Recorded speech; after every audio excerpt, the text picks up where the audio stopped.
All right, good afternoon, everybody. We're going to be starting here in a minute or two, and I just want to let you know that when you do come up to the podium to present your project, please sign in. Also, please try to speak directly into the microphone so that we can hear you talking. We're trying to get these meetings transcribed as best as possible, and we want to know what you said. We also want to know what the board said, so I'll remind them and I'll try to remind you. So thank you all. We'll be starting in just a minute or two.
Going to call to order the October 20th, 2022 Town of Somerville Design Review Board meeting. I think the first order of business is accepting the minutes from last month. Is there a motion? Make a motion for approval. How about a second? Any discussion? I'll signify by saying aye. Aye. Any opposed? All right, first, Chris, was that for both sets of minutes? Because there were two sets. both sets. All right, thank you. Any signs? None? Okay. First order of business is 212 East 2nd North Street. The applicant would come up, make sure you sign in and state your role in the project, please. All right. So the first item under old business is a request for preliminary approval for a proposed redevelopment of the property as a veterinary clinic. This property is located at 212 East 2nd North Street, property zone DMX, downtown mixed use. This received conceptual review and was last in front of the board last month at our regular meeting. A photometric plan, signage plan, and a dumpster enclosure detail are still required. The plan proposes 10 gravel parking spaces and 1 concrete accessible space. The proposed on-street parking has been left more informal. The required 8-foot landscape border is not shown. The reduction can be approved by the DRB. The proposed landscaping still shown in the right-of-way will need encroachment permits from both DOT and the town.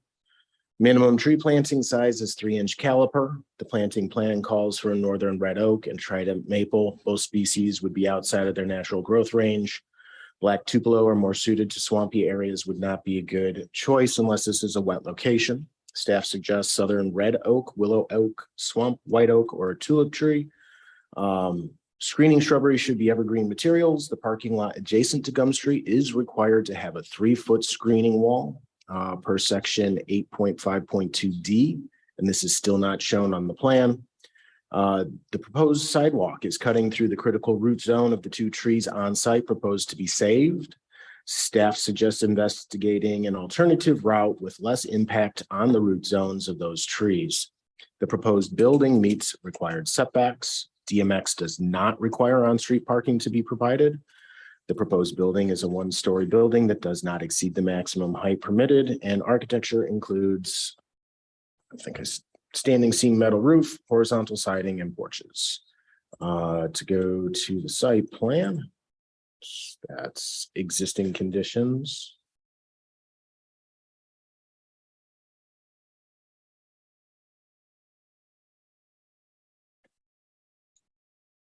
There we go.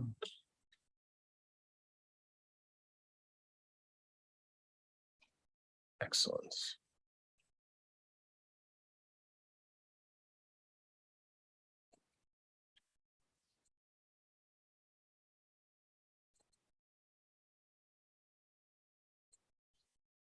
And this is the site. We've got the applicant here, and we can turn it over to him for presentation. Evening. My name is Rush Dixon with Rush Dixon Architects. Our civil engineer called from 17. He's due any moment now, so I'll address just the architecture at the moment if I could. Suppose I'd like to start with maybe the elevation, say.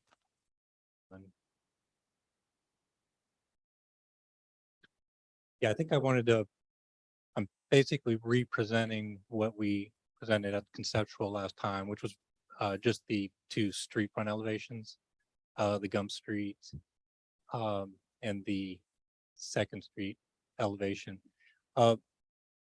It's the same elevations. We brought back the weather vane. That seemed to be something that was brought up as something that would be interesting to kind of help identify the building as something a little different for this commercial application.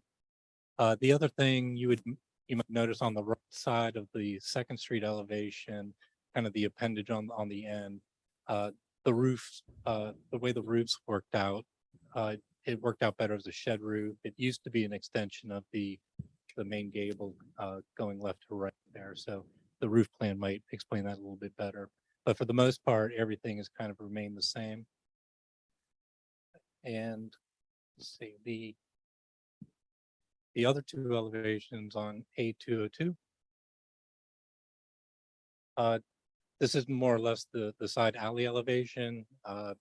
It's a little more subdued, obviously, than the other ones, but it's kind of how the roofs come together to kind of create, get water off the roof.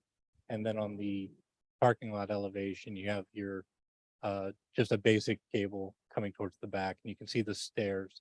One thing I want to point out about the stairs, we're still kind of working things out with the civil about the direction of the stairs. We're still kind of colliding with where the HVAC units are, and it actually makes more sense for those stairs to go the other way and create a little bit of more of a landing for both the ramp and the bottom of those stairs as you're coming from the parking lot.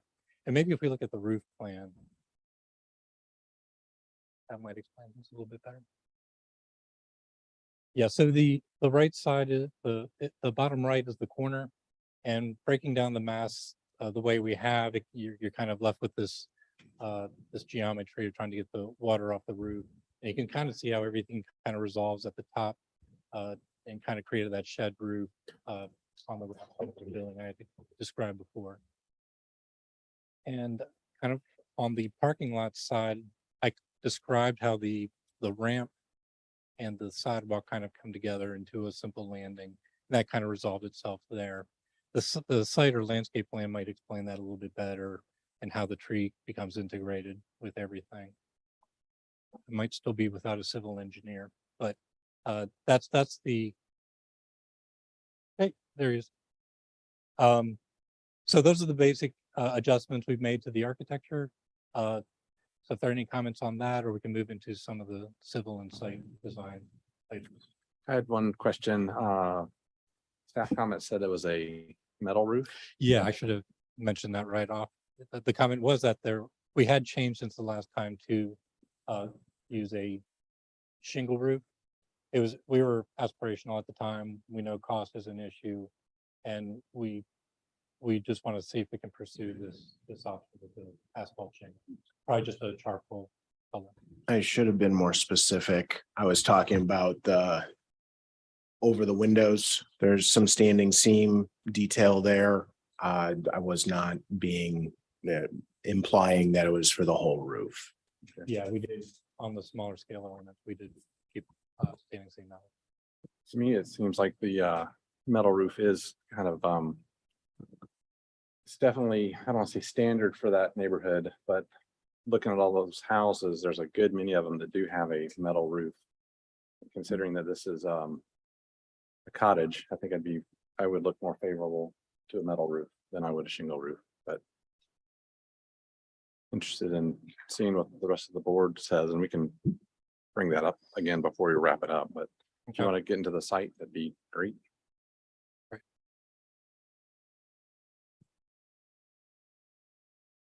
Jim Duckerwood, Bowman Consulting. Apologize for being late. 5:26 is always a question mark. Yeah, it is. We No know. worries.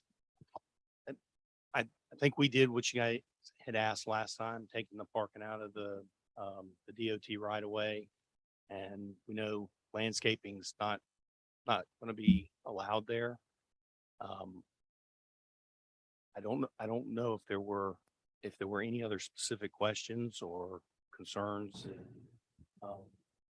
that came up that maybe revisited. I think you've moved some elements out of the buffer. If you could describe those a Elements little out of bit. the buffer. That's Mhm. correct. So could you just kind of walk us through? So we still have the entry driveway where it was. And most of the site has stayed the same with the exception of the comments, made some comments about the islands, shifting those around. Those really addressing the specific comments that you gave us. And I think the parking was a big issue and the islands are shown to be parked. So what is in the upper left of the parking lot? Where the tree island? You have a, That dumpster load, or not dumpster, but That's a trash can. closure. roll cart things. And to the right are those HVAC? HVAC, there was concern about it being between the property line and the building, so that's been moved. She shifted the handicap over some. Again, most of the site is fundamentally staying. And Tim, are you saying there has to be a wall that screens the parking lot? Is that what your comment was? Yes, so there should be a 3-foot screening wall here on the property line or at the back of curb. Well, there's not gonna be a curb here for this parking lot, but just along this length here to provide screening of the parking lot. It is a requirement in the DMX zoning.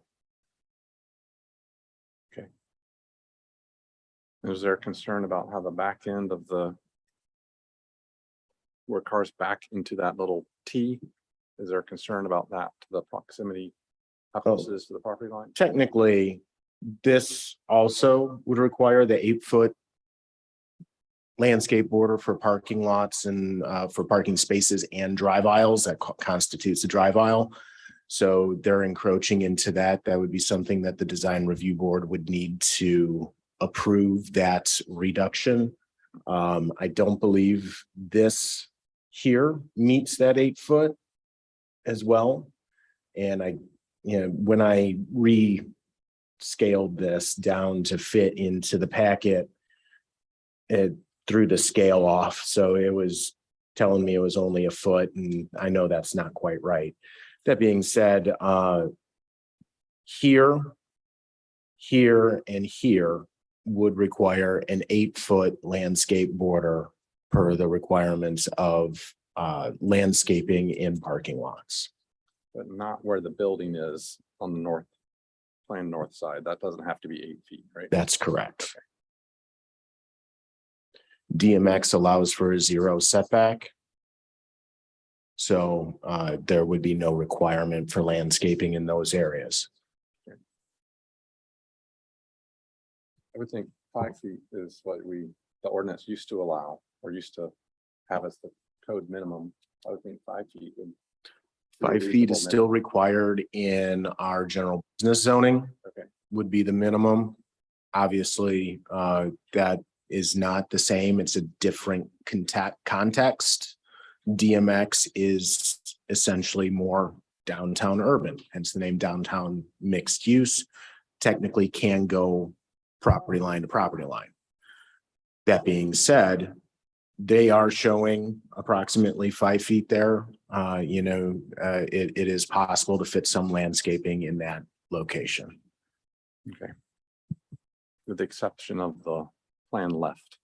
That looks like it's Obviously, 2 or like we 3. talked about last time, part of, taking out parking spaces up front, we're trying to balance what we would really need for the vet clinic versus, any zoning requirement, which there's none, but we're trying to Sure. be reasonable. Sure. And of course, we need some of the buffers when we started saying, oh, it's got to be 8 feet, then you lose another space. That's a gravel parking lot, correct? Yes, sir. Obviously, you're not going to be able to delineate the spaces, right? Or are you going to have something that delineates where the parking spaces are? That's not something that we'd really discussed other than delineating the handicap spot. Why don't you delineate just by parking bumpers? Do that. That makes it obvious where the spot is, and that's better than railroad timbers buried in the gravel. All right, any other discussion points or board comments? Anything? I'm okay with what you've done with the buffers. Just because of I think this will look nice in the neighborhood and the building's gonna look good. I'm okay with the shingle roof. If you can do the landscaping in the right away, that'd be wonderful. If you can't, that's the way it goes. You certainly asked a question. Yeah.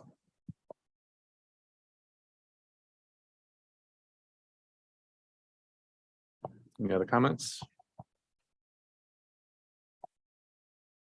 Architecture or site? No, I think I'm all right with the way the site lays out with the buffers. It would be nice to see something planted along that left side there, but not necessarily something that a hill I'm gonna die on. I'm also have to go back and really look and see what how many roofs are metal and shingles in that area, but I could certainly see where metal would be more typical for things that we're looking at these days that are trying to be more contextual and so I'd say just consider it. But I know there's some cost implications for that too. So, but anyway, yeah, as it is, it's fine, but just consider those two things: planting on that left side and really reconsidering the roof.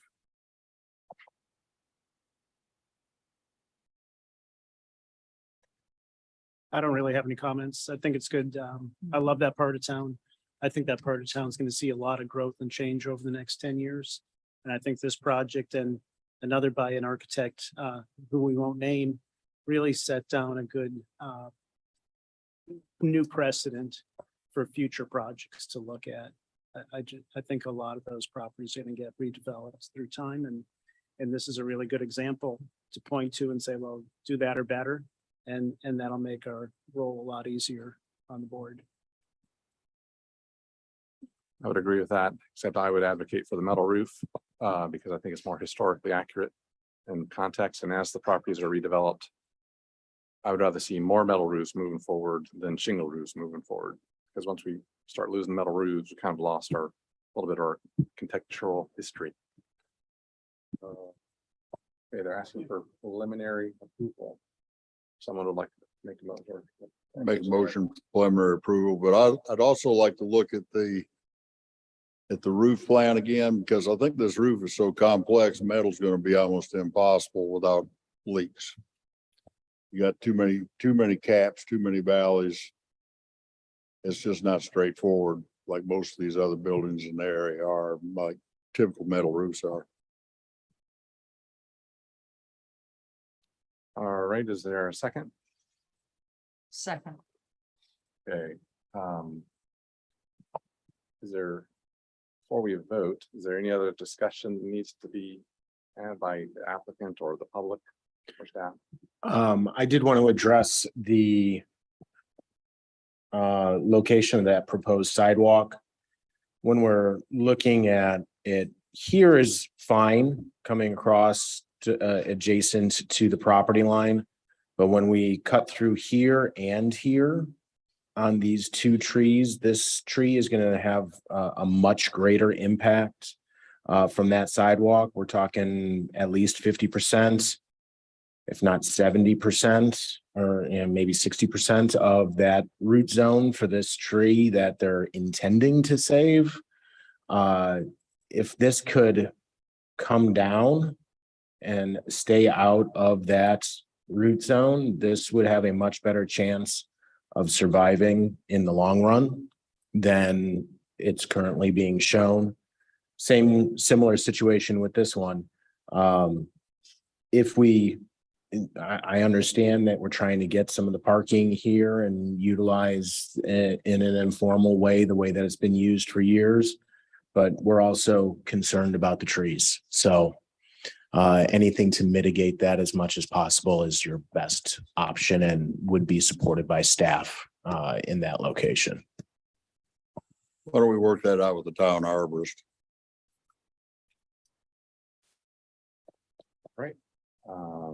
Then that's time to call for the vote. All in favor of preliminary approval with we have some conditions.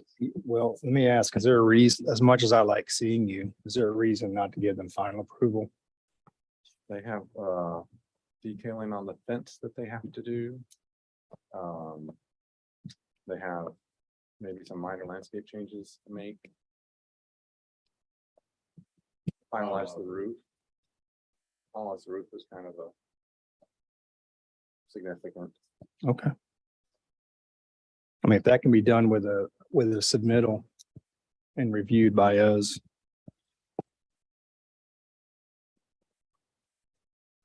I'm just saying, I would be in favor of a final approval if the boards, if we want to see them again, I'm sure they're happy to come back again. Haven't presented colors. Okay. We could do all that at committee. It's just a lot. I mean, I could go either way for me, but. Well, Bill made the motion. If he Yeah, wants to Bill, amend it, that's up to him. Otherwise, we can vote on the preliminary approval. I'm okay with final approval. But we've got a lot of issues to cover, so we might as well just really, they'd have to get through the other stuff for, let's just stick with preliminary. Probably be about the same amount of time. Yeah, it's the same amount of time. So, okay, all right, let's call for the vote then. All in favor of preliminary approval with conditions? Aye.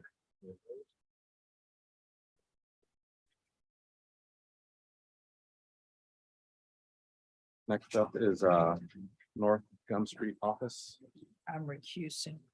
Okay, and if you would sign in and state your name and role with the project, please.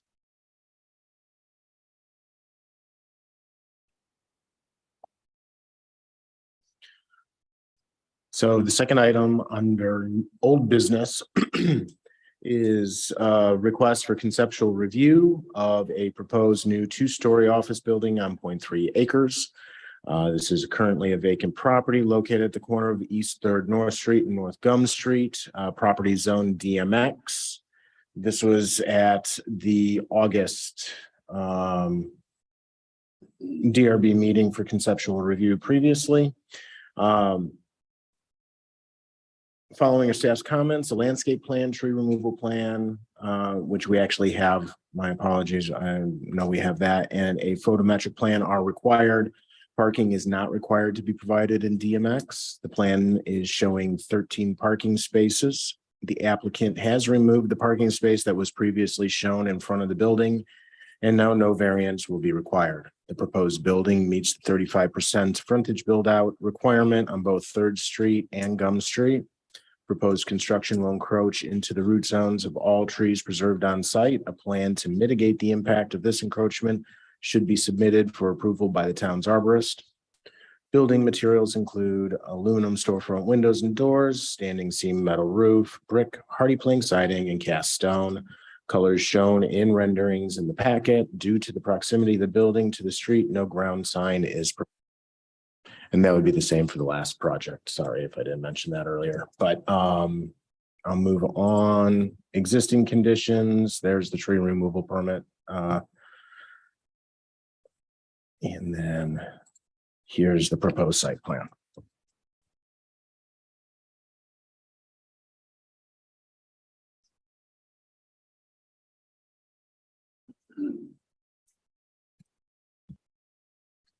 Yes, we're ready. Well, you have in front of you a slightly modified site plan from the initial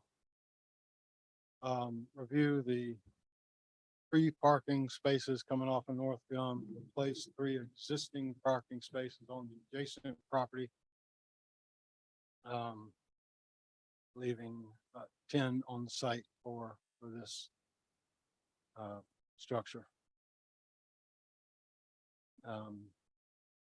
Other thing a little bit different is a move on the East Third North Street side, move the parking lot, excuse me, the walkway a little farther away from the right of way to make room for foundation landscaping. Give you a little bit of review from 2 months ago on the meeting. The site was dictated, layout was dictated by the goals of, I think, the downtown rezoning, which is to put buildings up against the right of way, especially on corners. The setback from the North Gum Street side is because of the overhead power, but on the East Third North Street side, we came pretty close without the roof overhang being in the right of way. The driveway location is dictated by the exit driveway of the post office across the street. And we're not, East Third North Street is a lot more traveled and didn't attempt to get access on that side. That's kind of what drove the layout on this direction. See, from the previous review, the AC units were on the roof. Now they're on the ground behind the building, not really visible from either street.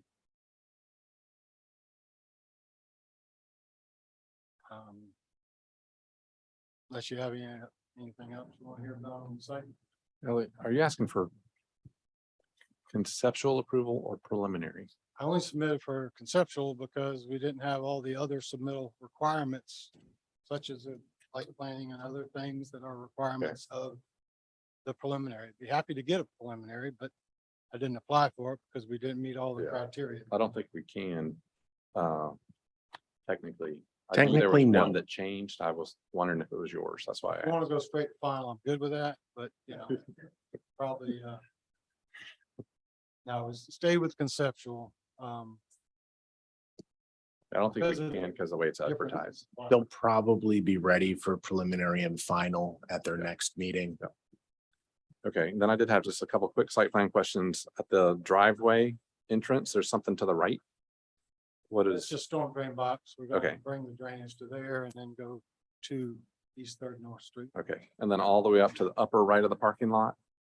There's something at the end of that northeast corner. Bicycle parking? Okay, all right. All right, did you want to go over the architecture as well? Yes. I have a slight question. The existing frame building to the left, is that staying, and then is that So it's, curb and gutter encroaching on that existing building? there's a little bit of sidewalk there. There's also a tree or so that's leaning pretty bad. There's going to be some work on the adjacent property to make that tie in together. But probably just take that little piece of sidewalk out that's right there on the adjacent property. And then obviously rip the asphalt out so against that sidewalk from the street. And then replant on that side. It's the same property owner. And then so he has to recreate one parking space that was on that left property. Elliot, do you need all the spaces you're showing here? I believe so. It's only 10. It's a Okay, I two-story mean- building.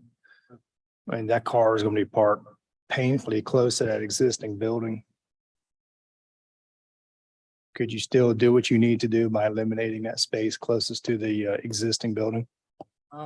That's it's a low screen for the HVAC units.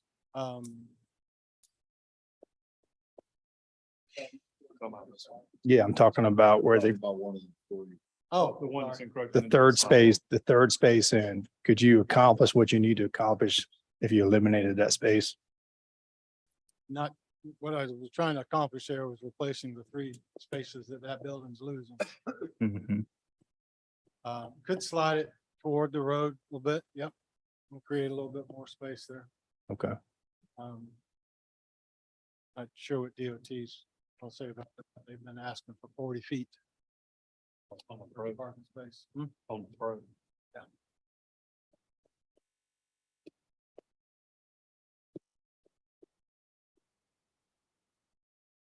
But we can create 4 feet or more.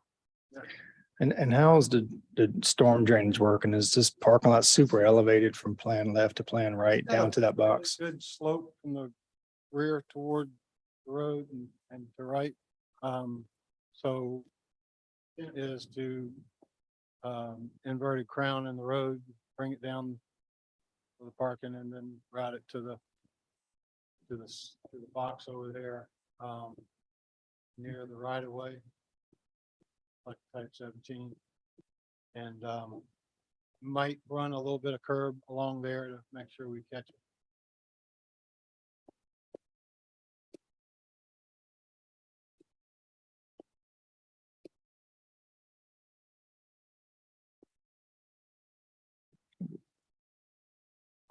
And if you want to move on to architecture, feel free.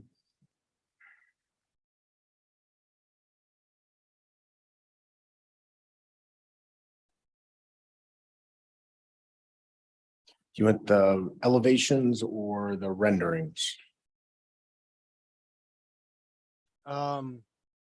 Yes. I guess start with the elevations and, I think some of the change on here, if we can get, is the band at the bottom, the not necessarily going to look like a crawl space, but it's not going to look like a slab on grade quite so much either. And then the windows were changed a bit, and then the biggest change was on the rear of the building, which on your bottom end elevation, that's the North Gum Street side, is that left hand side had a flat roof and looked very different from the cottage style, and so went with a shed roof as suggested by Mr. Campo. And the other thing to clarify was that what kind of was taken as board and batten on the second floor level is more of a just boarded, not intended to be board and batten. Hardy plank siding on the lower floor and on the rears, but not on that second level. Any questions on that?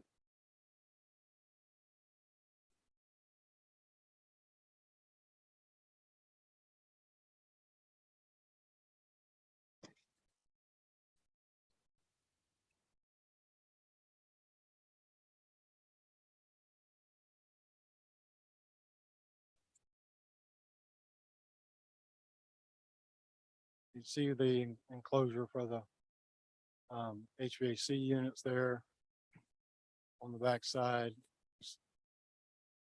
Been a little conversation about extending the building a bit to get a rear entrance off of the parking area. versus back around to the front. I think that change it a little bit when we come back, but that's been some of the conversation.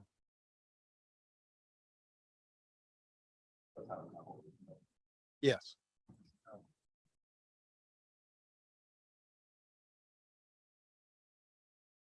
Any other comments? Board? This is conceptual. Yes, sir. Well, defer to the architect on this, but just my general sense is that horizontal band seems like it's not quite in the right place. Seems a little low. And both in the elevation and perspective, I'm wondering if you'd be better off to move it up and get more of a presence. Because when you think of a cottage is primarily a single story building where they put some living space in the attic. And this one is really, I think that horizontal band is really making it look more like a two-story building. And so I would suggest they at least look at just moving that up a little bit, help make it look like a cottage where it's primarily one-story building. The brackets relationship to the pitched shed entry is odd. I've never seen a bracket roof intersection like that ever. So if that, just because I haven't seen it doesn't mean it's bad. I'm just want to know, was that intentional? Because that sort of triangular void between the top of the bracket and the shed seems not, I guess, purposeful. It doesn't seem to be, they give a bracket as it holds up something. It just is, it seems odd just to look at that. And that's a lot of exposed rafter tails. And I think it makes sense on the upper part. I'm not convinced having exposed rafter tails on the first floor, is that too much of a good thing? So those aren't like a direction to change. It's just suggestions on things to look at for the next submittal. And then the last thing, again, it's just suggestion that the window in the gable seems too big. It seems too long for what you would typically see in an attic.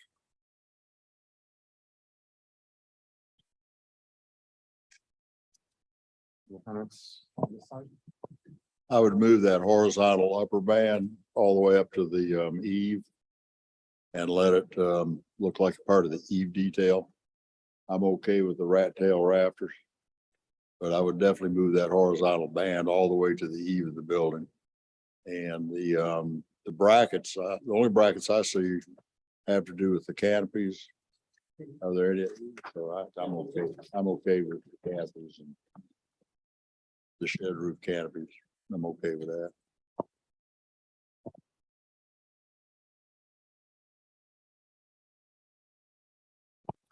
Yeah, on that main entrance, I think I'd prefer to see like a full gabled porch roof there instead of the shed roof. And I think it's gonna solve a lot of the problem with that horizontal band as well, to give it some more texture, a little more interest on the front side of that building. I think the shed roof is fine for that secondary entrance, but the main one should be more of a traditional porch.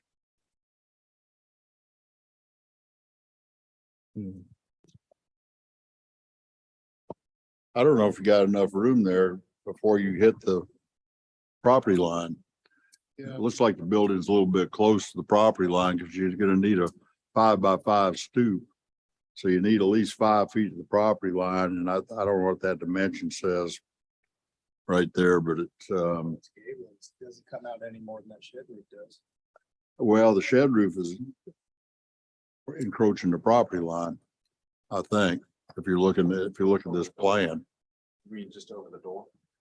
Yeah, the shed roof over the door, and yeah, I think that's encroaching over the side property line on, Yeah, as it East is, I've got Third. a 2-foot setback there from the property line. So yeah, 2 foot's not enough, see.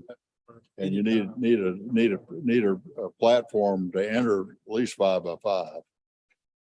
Just to meet ADA requirements. If it's ramped up to that point, yeah. Well, you'll have, whether it's ramped or not, you still need to be 5 by 5, quarter-inch slope. So that's something to look at and something to watch. That's an issue. That's all I got. All right, well, this is conceptual, so we don't have a vote. Elliot, you have any other questions or comments or any clarification on anything? Well, let me just ask, what if the entry was on the north end and no entry actually on the sidewalk on the street? Tim, is there a requirement that they have a door on the frontage? I think you I need a think that's door. UDO. There should be an entrance on that, the road that it is their main access point. And being a corner, it should have, technically, you should be addressing both frontages. So right now, he's kind of got it backwards in a manner of speaking, having one here in the middle of the on this side, closer to the parking lot, instead of having one on the Gum Street side. Or there's always the compromise of a corner entrance, which would meet the other aspect of the design guidelines, which that would be something that would fundamentally change the overall design of the building, though. So I think this is a better option, and I think he has to have 2 entrances anyway, right? Or 2 exits. They'd require 2 for the size of the building, probably 2 means of egress. but again, Well, the answer is you don't have to move the building back, you just recess the entrance. the board does have the authority to Please approve recess that. exceptions to that requirement. That's a design guideline. If you don't feel it's appropriate for them to address the corner in this instance, to not have an entrance on each frontage, those are things that you guys have the authority to approve as part of those guidelines. Right, so with I'm imagining the UDO addressing the corner was based on a more typical urban environment. One of the things I love about this part of town is the huge SCDOT right of way, Mhm. which creates a sort of, casual, again, cottage-like environment very close to a town. And I think we have to be careful to not apply guidelines which were meant for a different type of urban setting. than Yeah. this. And that is the difference. And that's why you guys have that authority to provide for those exceptions, because even though it has that zoning, it is a different urban setting. And it doesn't necessarily have to meet that every single time. And I think it needs a door, an entry that's clearly an entry on either of the 2 streets. And I think it makes sense where it is in a lot of ways. I don't know if that overhang needs to be that far. You could have a 2-foot overhang. Bill's issue, I don't fully understand the grading and whether you can use that existing sidewalk as your approach and get away with 2 feet. I don't know. I just don't. Because I'd hate to see you move. It looks like the building is moved as far to the left, which I guess in this case is west somewhat. You could get that pad and that sidewalk that extends into the right of way. Right, but if So I mean, they could skin the cat that way Yeah. too. Yeah. They need an encroachment permit for the overhang. Well, they have to get a permit, to put the sidewalk in too. Yeah. But, this is in the right of way. I could understand why you wouldn't want to push the building west because of the trees. I could understand why you wouldn't want to make the building smaller. But if you can figure out, if the architect can figure out how to do those encroachment or not, or cut it back. What I was getting at is I think that entrance is in a good spot. One They entrance could on the- recess that entrance so and make the building look better. Well, let's go back and look I'm at that making elevation and it'd see. be a or better entrance. Let's look at the plan Recess. first and see if, Maybe you could back the building up a foot and recess 2 feet, then you Mhm. got landing. So I agree, Bill, the elevation would, that would be a nice thing for the elevation. What about the plan? Tim, if you could go up one more. Might be able to. Entrances in downtown Somerville are typically recessed anyway, Yeah, it's a nice feature. to get them off the sidewalk. All right, well, let's add that to our list of things to think about. Yeah. All right. Thank you very much. Okay. Appreciate it. Next is 309 North Maple Street.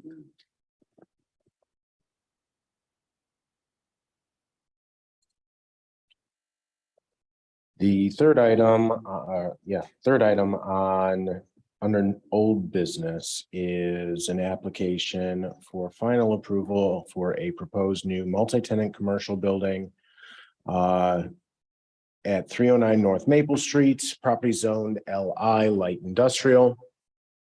It's currently a vacant office building, and this was at the August DRB meeting for preliminary approval with comments. The staff comments are as follows. The applicant has clarified that the project is not going to be a phased project, as was indicated at the last meeting. So no phasing lines are required. The proposed landscape materials meet the minimum planting size requirements. There is no minimum parking requirement for the type of proposed uses, though other commercial retail uses are permitted in LI zoning.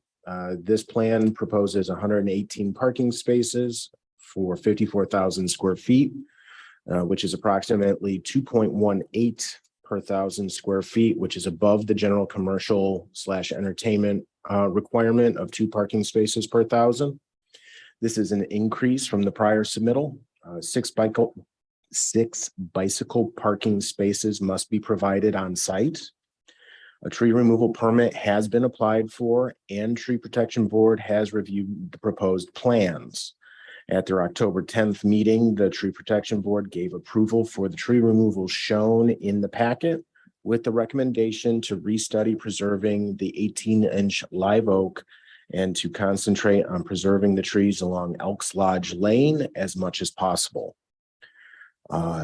I know that there are representatives from the Tree Protection Board here today, and I know they have some comments that they'd like to provide to the board as part of the discussion if the board chooses to allow it.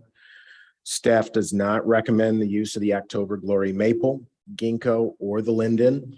These selections have not done well locally.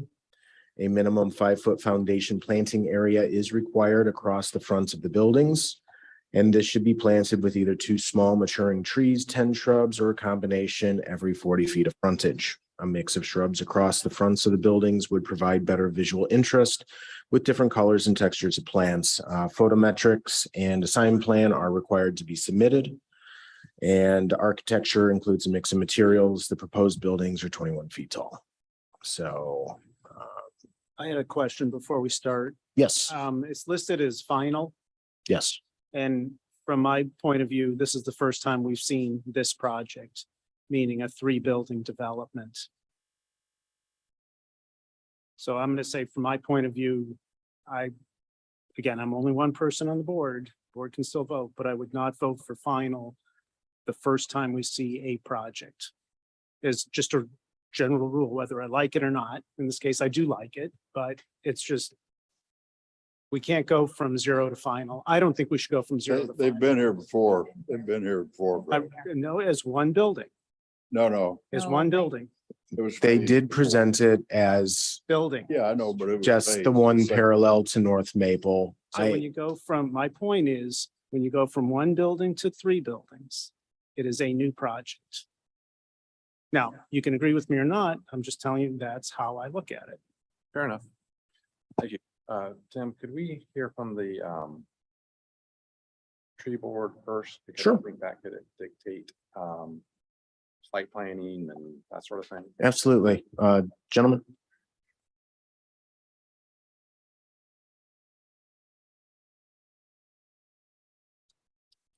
It sounds like when I'm sitting back there that it's not very, very loud, so I hope you can hear me. My name is Peter Wallace. I am Chair of our Tree Protection Board, and we've met before and discussed this. We did give approval with reservations. There's a large live oak on the narrow side of the property that we had asked that maybe some adaptations of the plan would permit saving the tree. It's a substantial tree. And it is something that we always endeavor to save because of their longevity, the meaning that they have, et cetera, et cetera.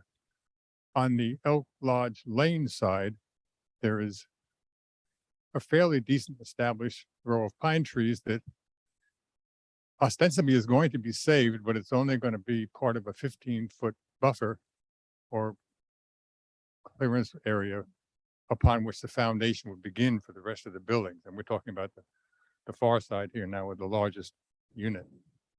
And it was our hope that possibly that distance could be increased. I haven't got a target number, 15 to 20 feet, 20 feet to help the trees survive the damage to the roots that the foundation work will do. There's some decent trees there. Often trees are left in a stand and then their adjacency neighbors are removed and they become more subject. But I felt looking at those trees for a second time that they were pretty substantial and they would be a nice buffer along the side, which again has been allowed for, but I don't know that 15 feet is quite enough. I realize that would make a substantial difference, perhaps in some of the planning. But it's just our hope that we would like to know if any thoughts have been given to accommodating our request. I didn't choose to have it be delayed. I just wanted, in the spirit of the town, to save what we can. Because once it's gone, it's not coming back. Jim, could you, if I could interrupt for a second, could you point out where the trees are along Elk Lodge Lane? Yeah, so Live oak in question. the cursor, the little hand, if you can see it, is here. There's some good pines in the 15-foot buffer along here. I mean, it is supposed to remain undisturbed.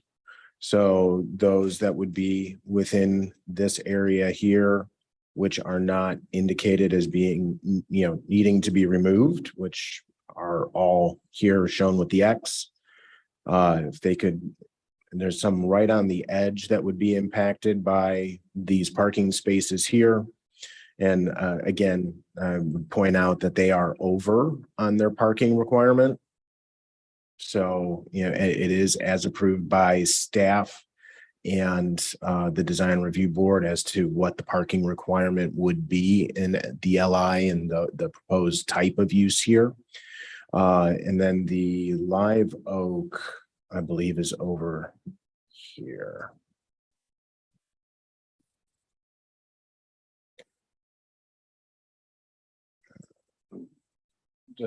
What size live oak is that?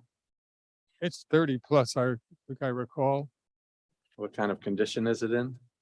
It could use a little bit of trimming and pruning. There's some dead branches, but otherwise it's I believe it's this Very healthy. 36-inch live oak 36. here. Good And, sized tree. And Uh, it's a live oak. And you well know, it can have defects that you and I can have, but they don't matter for the live oak. And it could be trimmed up and be, it's a very substantial tree. It has some decent life left on this planet. I believe that's what we try and save. What kind of shape and form? Is the shape and You form want good? Sure. This is Danny. I'm Danny Burbridge, member of the Tree Protection Board as well. The live oak in question has the iconic live oak shape and branching character. It would not be great. I would not grade it as an A+ tree, but I would grade it as a B+ tree. It's in great shape. Some pruning will make it, in my mind, a valuable aesthetic to the development. And so it has the aesthetic purpose as well as what environmental impact it might have on the property. But the real environmental impact comes on the Elk Lodge Road side. That whole stand of pine tree, if all the trees on the site that have been requested are removed as requested, then the pine trees on that side make a valuable, significant impact on the environmental aspects of carbon sequestration on that lot, as well as floodwater mitigation. So that, for those environmental reasons, we recommend as many of the pines be saved as possible, and primarily for aesthetic at the iconic live oak on the other side. Thank you. Thanks, Danny. Many of you know who Danny probably is, a rather renowned arborist with a considerable history in the Low Country, considerably longer than mine. Yes, sir. The only other thing I wanted to add was if indeed there's some question about whether one phase is the one building as opposed to 3 buildings all at once, that would negate our approval, I would think, at least temporarily, of all the trees that would be in the footprint of buildings 2 and 3, if I could use those numbers. We'll clarify that as we go Right, I know forward. you will. Thank you very much. All right, thank you. I appreciate your time. All right.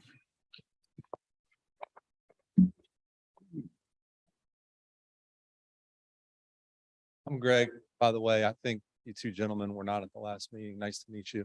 Hey, Tim, I've got a handout that I'd like to give to the board, if that's okay. Sure. Do you have a copy for me? Yes, sir. Excellent. Thank you.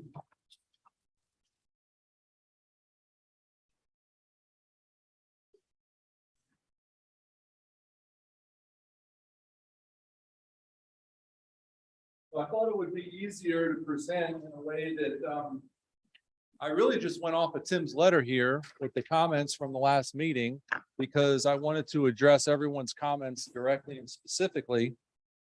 So we'll start at the top. I think, Bill, this was your comment about enhancing the rear building elevations. Originally, they were pretty drab and boring, but they've been updated to with varied texture and colors. We've added metal louvers for screening of the HVAC systems. But I don't. Can we go to the architecture, please? But I'd also like to point out that the orientation of buildings 2 and 3 are perpendicular to North Maple.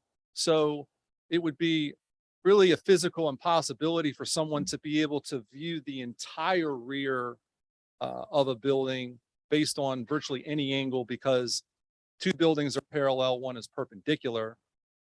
Excuse me. 1 is parallel, 2 are perpendicular, but you get my point. So I wanted to point that out. There was a comment that to consider adding a 3-inch screen wall for some additional landscaping along North Maple Street. The civil plans show that we have since added that 3-inch berm with some additional shrubbery and planting on top that adds another 2 to 3 feet. So in all, you're 5 to 6 foot of screening there along North Maple, which I think will certainly change, is a big change from the original plan from a landscaping perspective. I know, Greg, one of your comments, the building was heavy and dark in the beginning. You know, at one point I will tell you, as we went back and re-looked at this design, I called my architect and I said, you need to start over. We were going down the wrong path. And I think the plan that we have today is much better, but we've gone back and lightened the look of the building using stained wood and lighter colored metal. The storefront and surrounding metal have been changed from black to white, and 2 different metal panels at the rear of the building are used to break up that long elevation, like I just mentioned. Project phasing, Tim, I apologize. The first meeting, that's just my, I guess, either confusion or just inexperience, but we're going to do a single phase. So I wanted to point that out. Embrace the industrial aesthetic across the street. We've added wood canopies over the doors and freestanding canopies at the center to change some dimensioning and depth that the building gives from sort of that original boring rectangular box to what it is today that has more visual intrigue from the street. We're using lighter gray panels in combination with the wood to give it a lighter, fresher feel, which also takes in and complements the mill that's across the street. Greg, I know last meeting, you really wanted a place that businesses and tenants felt like would want to be here and want to locate here. Each building that we're showing here is a variation of the overall theme in reference to the sawmill. One thing that these plans don't show, which I guess just didn't make the version, is I've decided to call this project the mill. I think that name obviously refers to what is across the street, but I think it also gives a place that a tenant that locates here, it's easy for a customer to say, look, hey, I've got a spot at the mill, and it becomes a place that people want to go and locate. And I also think it really becomes timeless for that corridor and that neighborhood to have a place that they can, it's sort of an anchor, so to speak. And then we talked about parking. The civil plans show that we've added 11 parking spaces on the left side of the first building.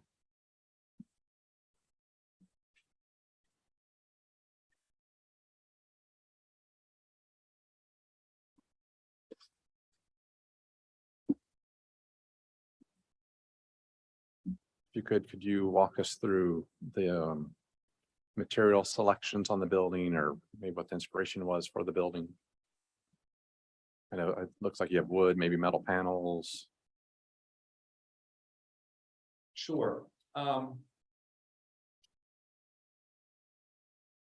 Zoom in a little bit, Tim, for me. But basically what we've done is we've updated these canopies to include more wood. I think that's what Greg wanted at the last meeting. He wanted more wood in addition to lighter color.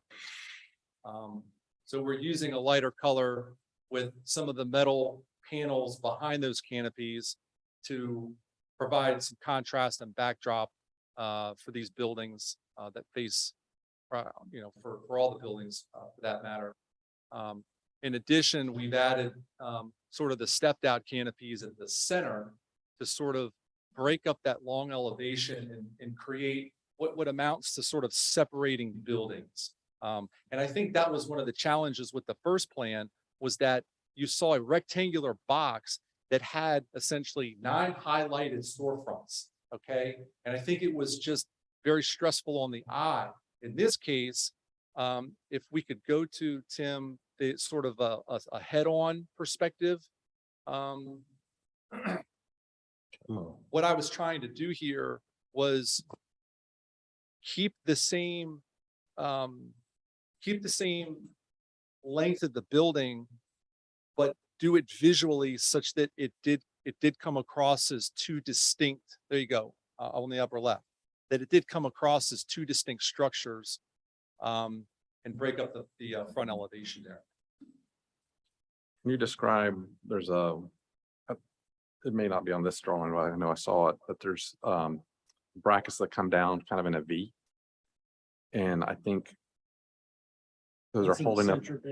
Yeah, and in the center bay, I think they're holding up the canopy, of course, but the post is coming down in the sidewalk. I'd have to double check that. I believe that's correct.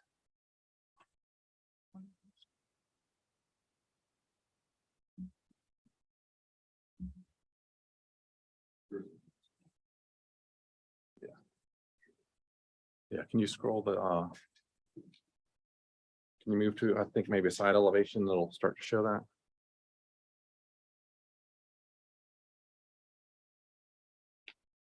I think, Timmy, I think you have to scroll, go to just one of the next pages. And let's just flip Maybe through. not. Maybe they prop up to the building. No. No, I they don't think don't. so. Need to see this. I saw it on one of the drawings. It looks like they are out on that sidewalk, kind of creating maybe a gallery type of situation where the canopy is extending out further is what it looks like to me. Tim, can you go to A 2.2?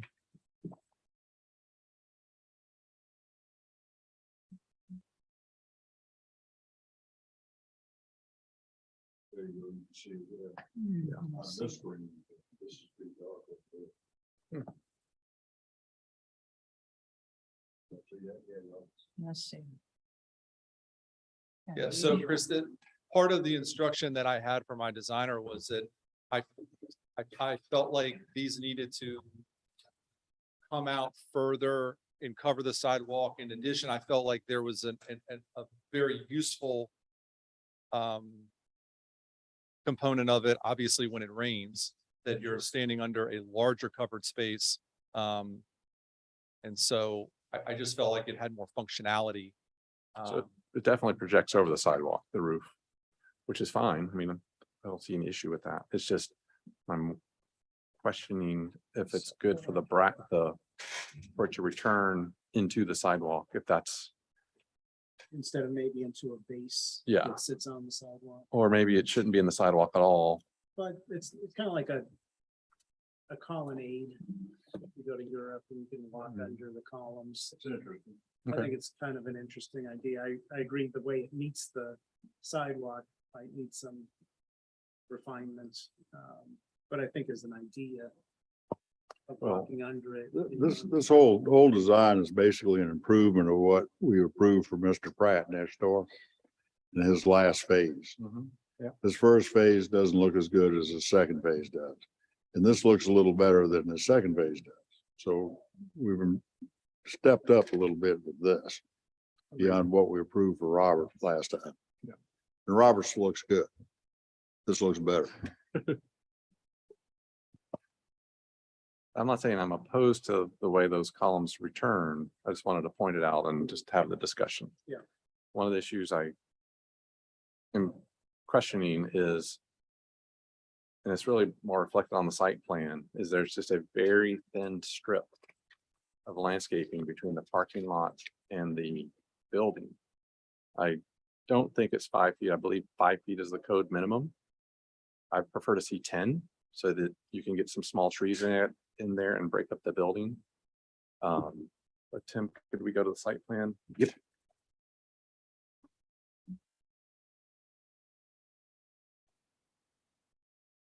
If you, can you zoom in?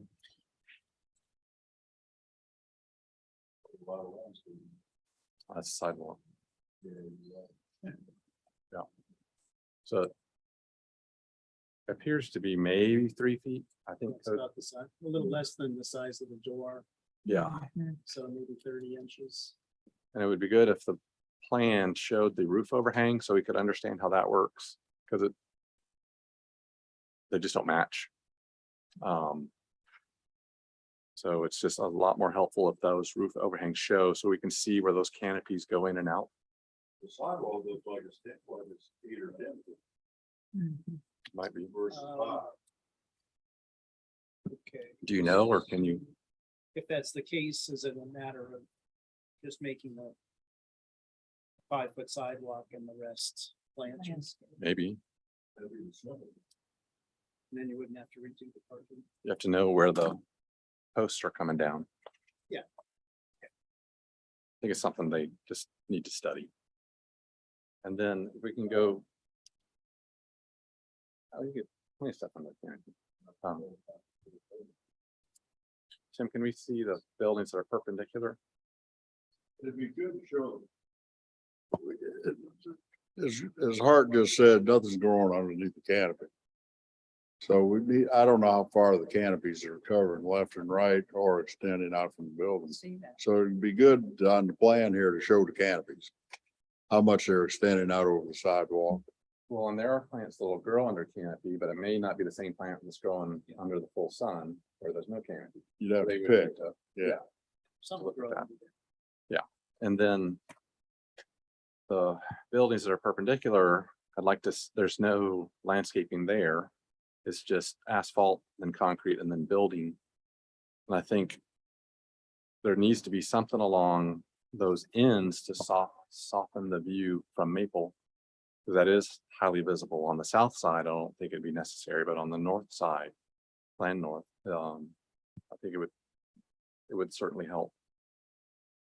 But I mean, don't we, I mean, on the, say on the road alley, on the upper corner, there's landscaped areas there. Is that what you're talking about?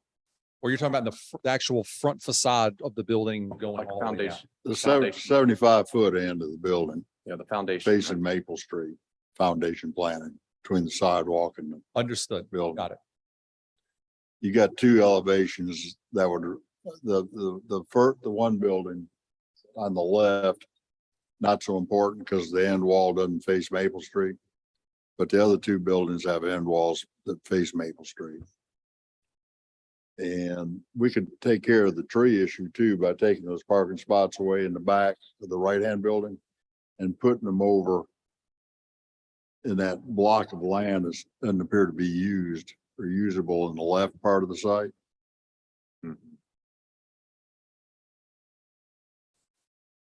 I don't know what that land is. It just looks like vacant land. The upper left corner, The lower left, right there, no, down below, lower. Hey, bingo, bingo. That's it. That's it. right there. Yeah, there's already a driveway there. Yeah. That could be overflow parking. That could be, that could take the place of the parking that you've got, that you would be missing to take care of the tree committee's concerns. That would work. But It's I told, actually, but I told the tree committee I wouldn't mess with that out parcel for like, because I was clearing trees on the other side of the site, Right. that I would leave that untouched. Well, you could leave the left hand by Baum's Temple. You could leave that untouched and then go to the right hand side and it would be perfectly screened from Baum's Temple and the rest of the world. But you got, you'd only need about half of it to make up those parking spaces. Right, but I Right also there, think like, bingo. if we look at, and it's a good suggestion, Bill, but I think if we look at the reality of the built environment, okay, put yourself in this site plan. Nobody wants to park in the back. Well, they're parking in back on these buildings. Some are parking in front, some are parking in back. I mean, all the buildings don't have back parking. They've just got parking at the front door, except for the building on the right has those few spots. It's only, what is that, 20 spots? But you're gonna, but you're It's gonna, only got those 20 spots.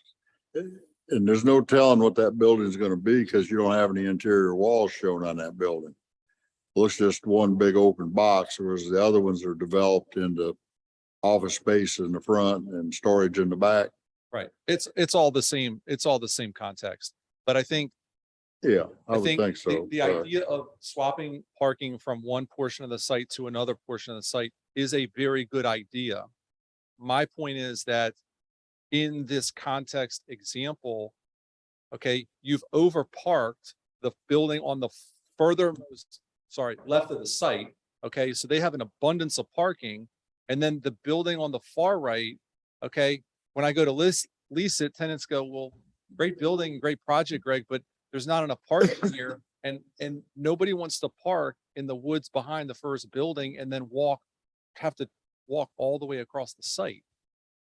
One of the things I like about this site plan a lot, and trust me, I've studied it a lot, the parking is balanced. And you don't find that a lot in projects where, certainly in some sites where you've got the space and in the configuration, yes, you can do it. But on an infill site like this, it's challenging.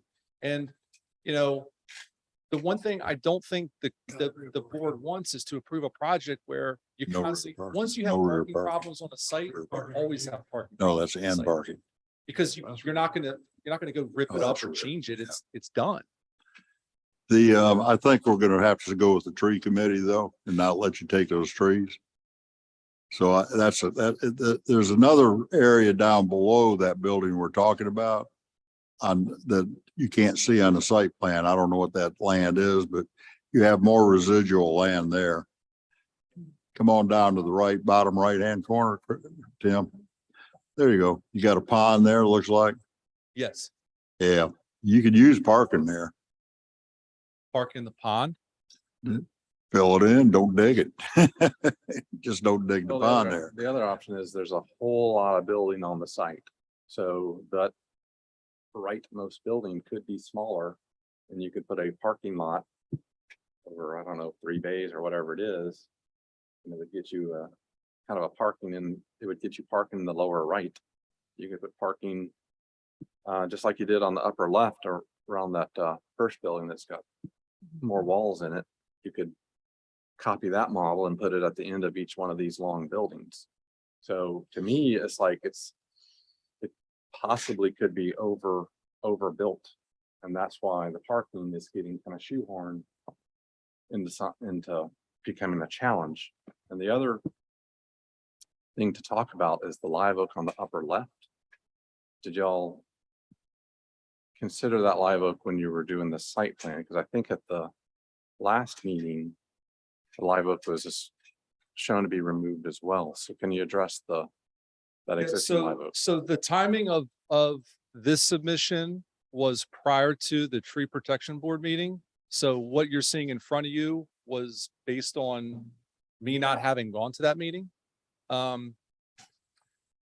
think, and I'll answer your second question second, Chris, but to answer your first question on parking, one of the comments from last meeting was that some folks felt like parking was a little light. It was still okay. We were at 1.99 spaces per 1,000, which is tolerable. We've gone back and since added.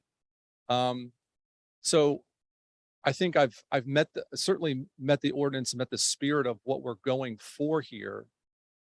But I feel like as an owner developer, the only thing I can do is meet the ordinance, which I feel like I've met. You know, I did this project and not to get off on a tangent. I mean, the town needs more of this product.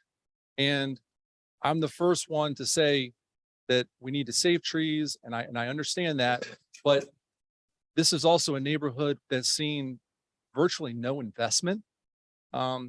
You have a mill that does great things, but is an eyesore. And so we have to weigh the pluses and minuses of, you know, saving trees, building, creating jobs, you know, making this a corridor that we all want it to be, that we know it can be. And sometimes that means that there are things that we can't have. And I feel like this plan, you know, not only meets the letter of the law, but is a great plan and one that, you know, will stand the test of time. I think architecture is definitely an improvement. Arborist report or not, or meeting with the tree board or not, the tree could have been evaluated earlier in the design process. And I think you probably would have designed around it. Now we're kind of getting somewhat forced to make a decision, but really the tree should have been considered day one on the first site walk. It's a 35-inch live oak, I believe. 36. It's a 36. Yeah. Well, and I think the plan could be modified to accommodate that tree. right. And just so everyone knows, we had submitted our tree, you know, application in a timely manner for a meeting that I believe was to predate the first meeting here. For some reason, we did not make that agenda, so we were on this last agenda.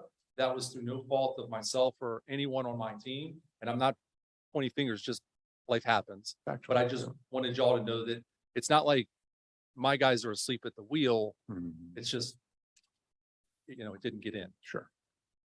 And I do want to point out that the parking requirement is as approved by staff and the board. So I don't think we were implying that it was underparked by any means at the last meeting. That's not what I was implying.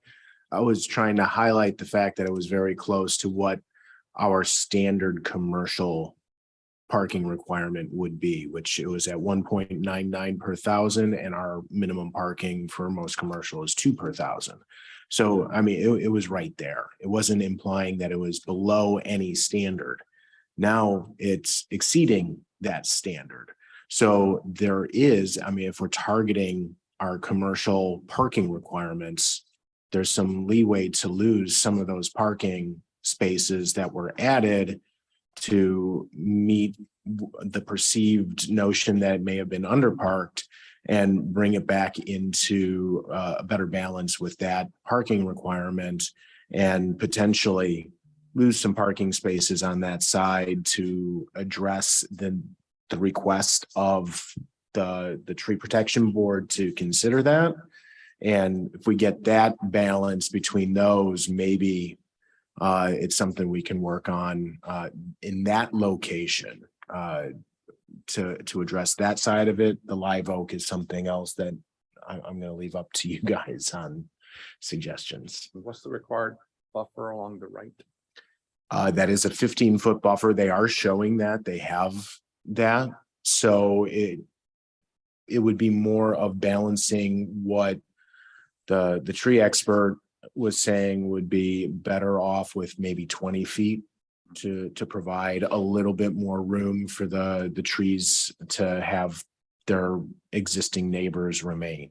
Can you go to the, I think it's one of the first plans that has that red overlay, Yeah. because that shows the existing trees on the site plan. Yeah. Are there any pavements that are more friendly for those pines if we did like a paver instead of asphalt? Does that help at all or not really? Not really, because it's the same subgrade.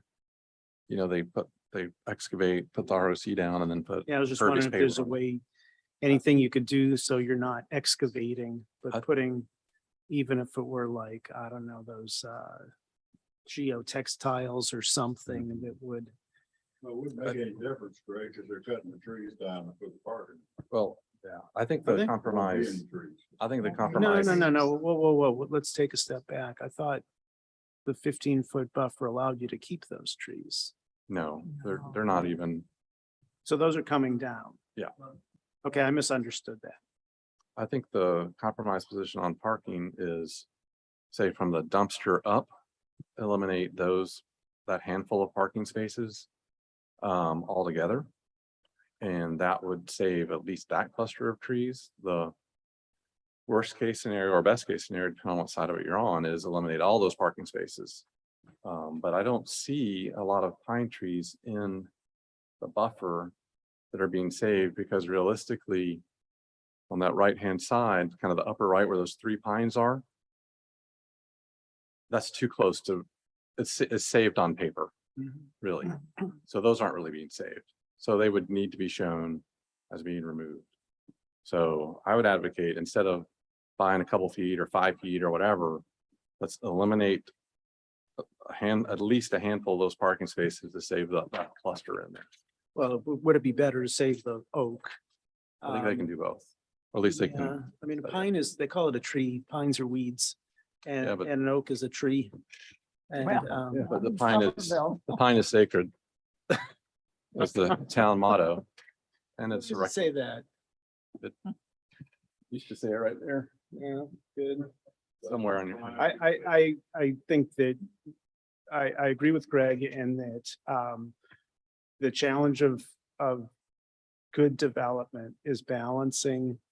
It's a balance. And we can't make it so so difficult to develop. And I agree it is a needed amenity. And what's the best balance, and say, well, you'd like it all. None of us can have it all. You got to make tough choices sometimes. And where are the priorities? And I think if we start talking about what's really important, we can sort of back into,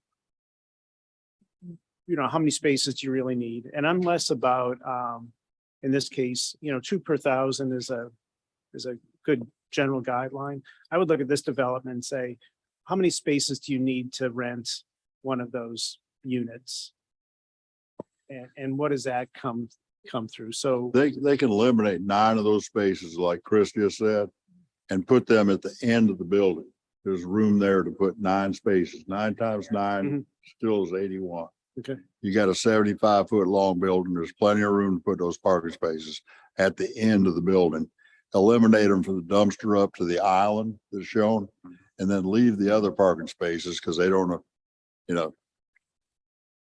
And they're Those trees, those pine trees have got to go anyway if you're gonna have a driveway, because you're gonna driveway to get into them pretty much. But that's an easy compromise. That keeps some pine trees, moves some parking. That kills the pine issue. What about the oak issue? Is that a big? Can you shift the site plan down? We did have one project I can think of where instead of the parking was paved, they just put grass under the trees. That oak tree's ugly. I've seen it every day. That's one of the ugliest oak trees I've ever Well, seen. I mean, we can't discount what the mean, here- arborists are telling us. I mean, at some point, do we really have to go out and make our own? I've been living with that oak tree since 2002. Yeah, I mean, I would, and these are all great comments, by the way.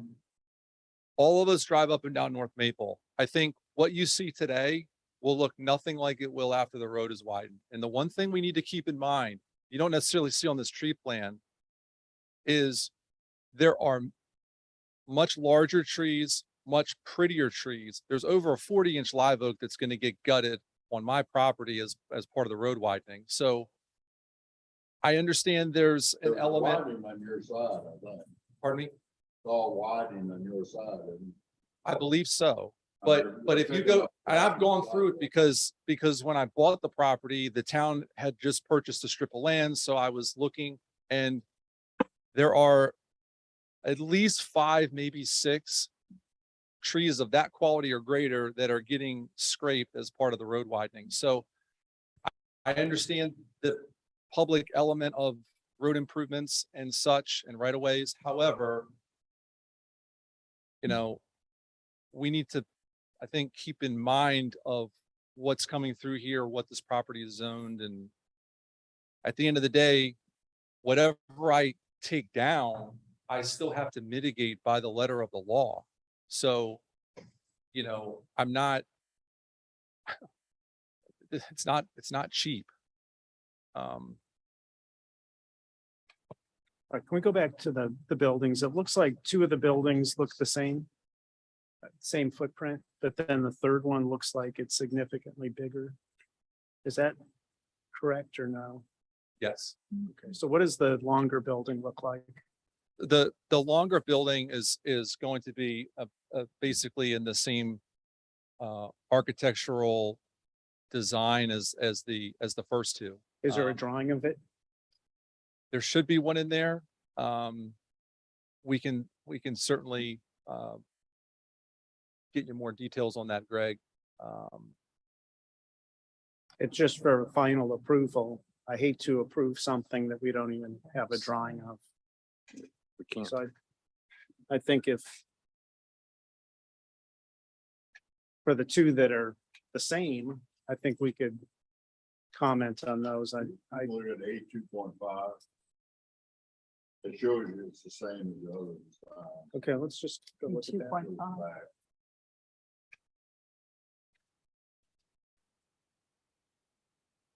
There you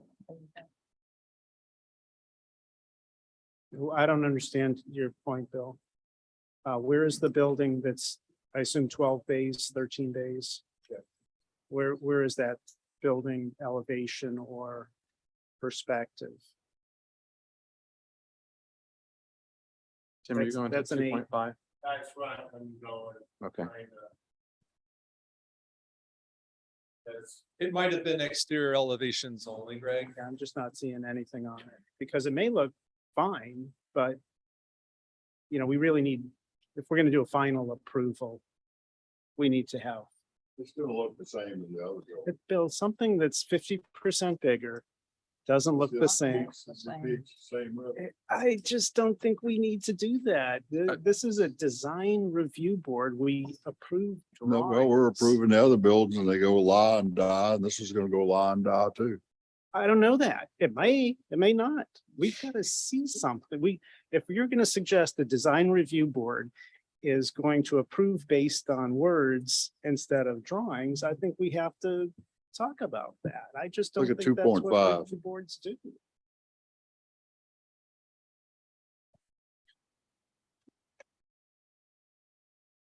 Stop. See the building there?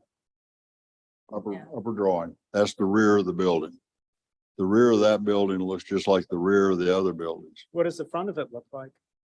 The same as the front of the building 50% across longer. from it. Okay, I don't think we're going to agree on this, Bill. I think we should just agree to disagree. My recommendation is to never approve anything that you can't see and understand. my from opinion is I was surprised that you were asking for final. Because I think there was more information that we needed. When I saw it, so I would actually be more supportive of preliminary than I would final as well. I think the live oak, We're not gonna get final today. There's no sense talking about it. the live oak, We won't get final today. Okay, so I think that takes a lot of Yeah. the issues off. the But that's- table. But that's what they were asking for. So, Well, yeah, but we're not gonna give that. okay. Got too many issues. and yeah. So let's, if we're gonna say it's not final, then let's provide a list of things that we want to see So I- next time. And I have one new comment. Just haven't said it yet. I've been waiting, but it's regarding the wall versus the berm. I'm not supportive of the berm. Tell you why, is because well, I think it's a clever solution. For one, you don't see a lot of berms in this area, so it's, to me, it's odd because it's not what you would expect. But more so, it's that we've heard it before, not from you, but we've heard it before of, oh, well, landscape will achieve the same look. It's never happened because they install the landscaping and then they don't turn on the irrigation or they don't maintain it or whatever. So I'd like to see a wall there instead of thinking it can be handled with vegetation or a berm. I think the wall is permanent, lasts forever. It's there. And so when you're done, it's complete and we don't have to worry about it anymore. Now there would still be landscaping in front of it or behind it or whatever. And then one other question I have is, sorry.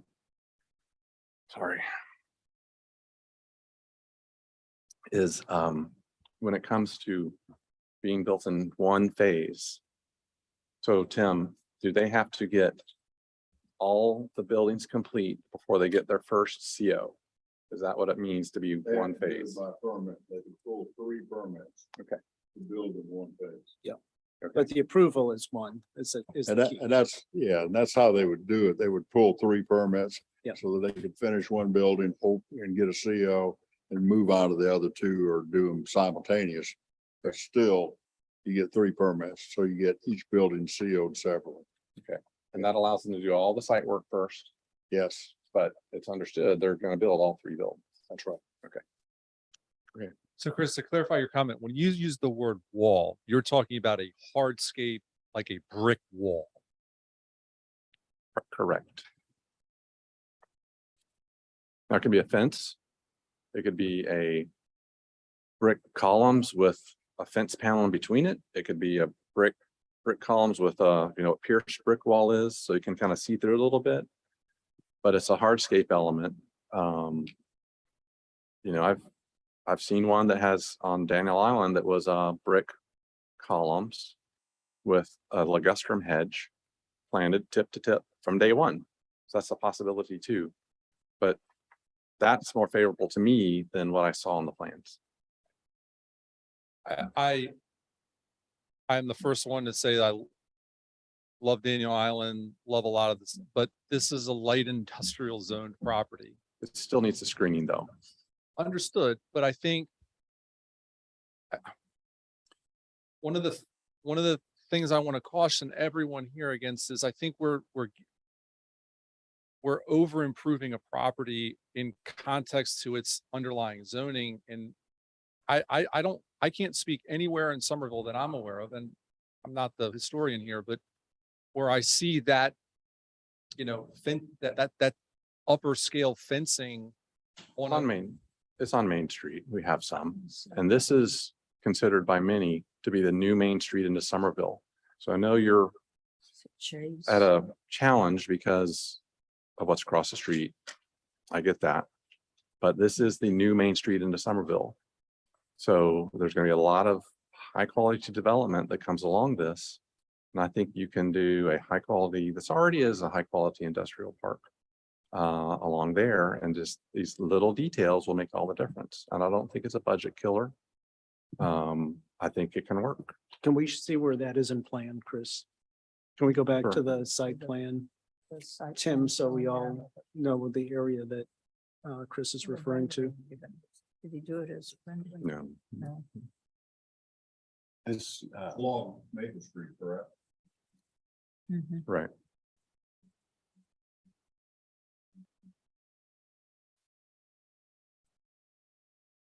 I would leave it like this.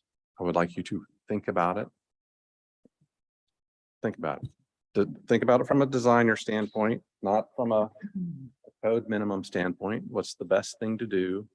You know, what's the design intent of what I'm looking for? And come back and defend your position, whether it's, you know, we like this design aesthetic because of certain things or whatever, or here's why we think the wall is a great idea based on design. Here's why we think it's a bad idea based on design. And we're not talking about a 5-foot wall, it's a 3-foot wall. Or maybe it's, you know, 3-foot wall with 4-foot columns or something like that. But look at it from a design perspective first. And I know many people could be thinking, well, yeah, well, cost is a consideration too. I get that, but look at it from a design because we want you to be successful. I think the site is overparked, I mean, overbuilt already. So, you know, look at it from a design standpoint, not just numbers, knowing you already have a lot of traffic that's coming down this road. You're going to have a lot more when all these shops and apartments. I think there may be 1,000 apartments planned for this stretch of road. It'll probably be built within the next 3 to 5 years. But I think changes the demographic of who your passersby are and who your renters are. So I think there's some wiggle room in there. So all we're asking right now is to consider it. I know we had a lot of discussion last time about the architectural, you know, quality. I mean, are we comfortable with what you're seeing here in terms of the change? I realized that, yes, I was asking for final approval. That aside, I just want to make sure that I'm on the right path with this and that everyone's comfortable with what they're seeing today, because it is, as I was told, to do a lot of work. I think we've done that work. I think you're on track. My questions are those little details on where the columns come down, the landscaping between the building and parking lot, you know, the wall that we talked about and trees in the back. But architecturally, I think you're on track. It is going to be interesting to see how the long building translates on those same design elements. But what do y'all think? On the right track? I think you're on the right track. Do have some additional comments, though. I'm actually surprised none of you mentioned it before. So put yourself in a car coming in that main entrance, coming down that middle driveway. Now, if you can go to the back elevation of that middle building.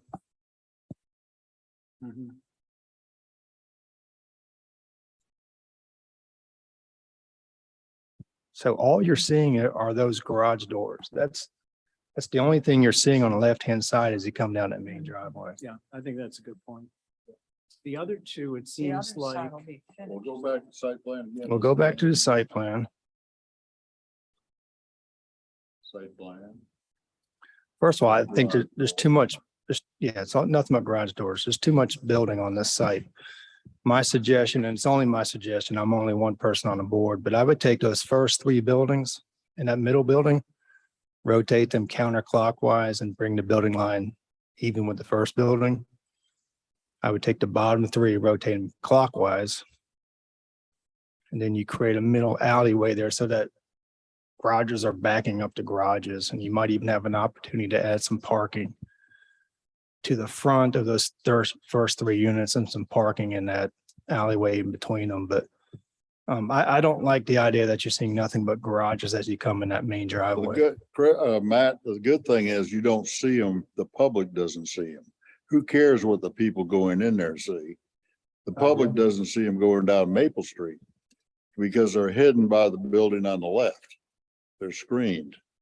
Otherwise, you turn them around, you're gonna see them coming down Maple Street because the other building won't hide them as well. I agree with both of you in that, because I've looked at the buildings down the road closer to 78. Yeah. And you really have to look to see those. So I don't think they're that visible. But that being said, I think just because that is the main entrance, the architect, and you should at least look at that elevation and potentially treat that one building back elevation a little differently than the others and see what you can do to just make it a little more interesting. Well, you could also move the entrance down to the other driveway by the big building. And then you're coming in and seeing fronts of buildings, not backs. Move it down to Yeah, there. I don't know. I don't, You're gonna run into site distance, arms manual yeah, with, Yeah, with Elks that- Lodge. I don't think I'd move I that don't think driveway so. at all. Well, that's, I'm not yes. moving it. You're gonna be 100, you're gonna be close to 200 feet away from the Elks Lodge. Not, They're Yeah. currently at that. The I- building is 75 feet itself. You got another 40 feet in the back and 60 feet in the front. no, I think I like the driveway being centrally located on the frontage of that property, There are pros and cons to everything. but I would prefer not to see all the garages in that main driveway. So can we make a general comment about at least looking at what that's like? Sorry, I didn't want to interrupt you with your. No, go ahead, please finish your thought. And anybody else? No, just the fact that I'm more agreeable to Matt in that it ought to look like when you're entering the site, you're driving into the fronts of buildings, not the backs of one. I agree, but I think we should all drive by those other Well, buildings. look at the down back elevation. It doesn't look that bad. The, The rear elevation really doesn't look bad. So just to clarify, your recommendation was to have a smaller, like basically two parallel buildings. To basically cut the building in half, orient it parallel, and then have a building directly behind it. Right, so the garages are backing up to garages. Got it. And- So the front of the rear building would actually face the pond. Yeah, and you're gonna lose, listen, you're gonna lose a unit if you do that, or two possibly, but me personally, and again, I'm only one person here. But I would prefer not to see the garage elevations on the main entrance. I think it comes down to process wise, we should have started, maybe on your next project, we should have started with a conceptual submittal, which is what staff usually recommends. I think we would have ironed a lot of this out. This is why it's taken so long and so challenging, is because, no offense, you've kind of gone too far, too fast. If you probably would have finished at the same place had we had our conceptual planning first and then jumped into kind of heavy engineering, but what it's worth next time. All right, I think we need to kind of Can we go to come the to a first, conclusion here. first perspective of the building?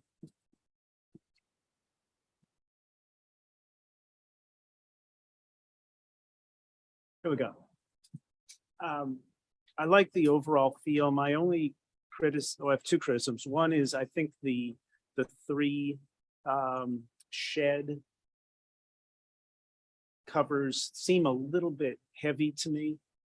It just seemed, I'm wondering what the architect could do to maybe make those more, they seem heavier than the building would support, I guess, when I look at them. Talking about the tops of the canopies. Yeah, the three diagonal, the one in the middle, I think is great. I wouldn't touch that, but those three look to me like visually, they're heavier than the building would support. And I'm wondering if they could be either thinned up or maybe not quite as deep, or maybe they're not as steep, maybe they're a little flatter, but just so that they look like the building would actually support them. Right now, it feels like those compression posts would just push through the building to me. They just seem a little heavy.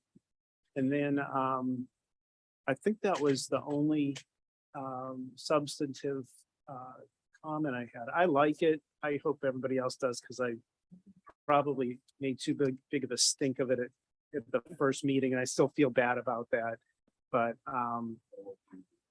I think it's great. I think I would continue this idea of, why can't these buildings be fun? Why can't they attract somebody's attention and say, well, we have the mill over here and it's kind of, railroady, but this building is like fun. It doesn't care that it's in an Right industrial down place. in this end, you got 3 that like the canopies. You got 2 down there that like the canopies. Yeah, I'm not really So there's only influenced some by, that like the canopies. I'm not really influenced by democracy. There's an architectural element to the board. We're running out of time. There's only one objection to the canopies, so let's you can take that in heart any way you want. Let's try to summarize a little bit. Okay, I think I sense the motion will be for preliminary approval, no guarantees. But I sense that Do we have our microphone on? Microphone. since that it'll be preliminary approval with conditions, not final. And it can, whoever's making the motion can say this, but it seems like the big talking points were selfishly, for mine first, is the consider the wall or the screen wall out front, saving of the pine trees in the back, on the side, on the roadside, on the roadside, Lodge Road, Lodge Road, thank you. Consider increased landscaping between the parking lot and building. Consider Matt's suggestion of rotating those couple of buildings and put in an alley so you see fronts.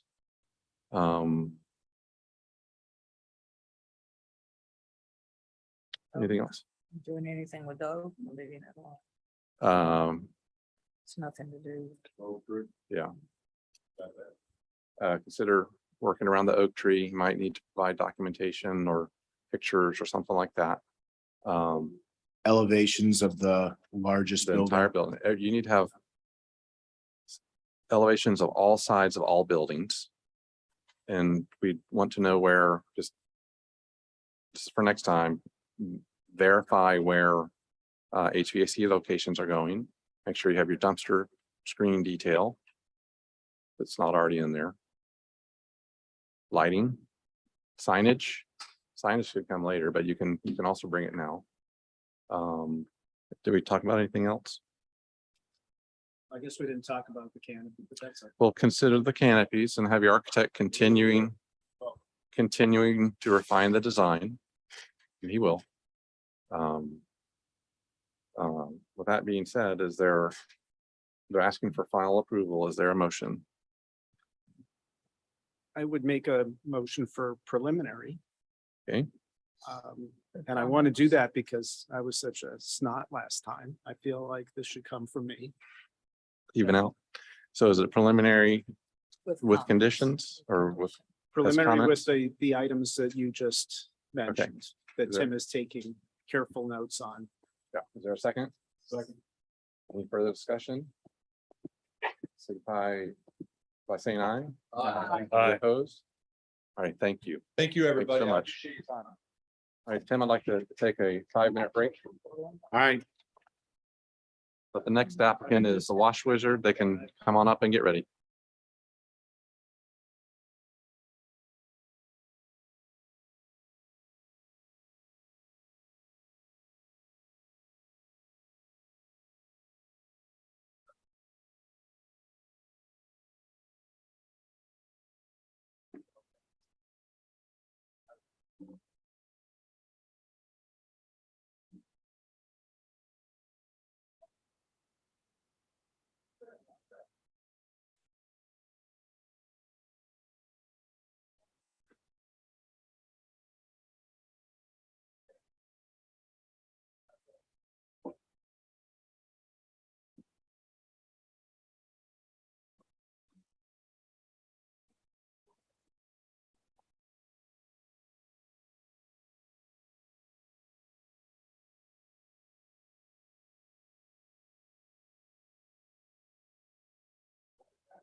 Did you get sign it?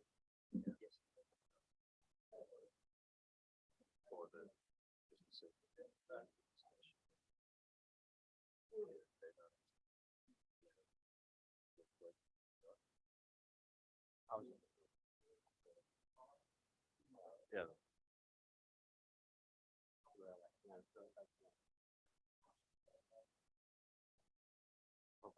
Hopefully the rendering is all. Yeah, that a little difficult to grasp, but the rendering does.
We're on design iteration.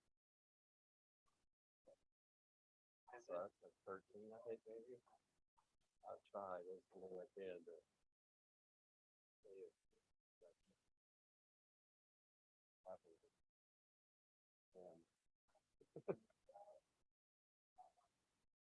Not my. Water, one's the water, one might be dumb. He called them. None of them were live. They didn't have that. They didn't have that shit for live. I'm gonna.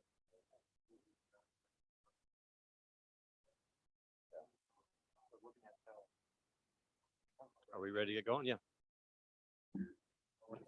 All right, yeah, Rejuvenated.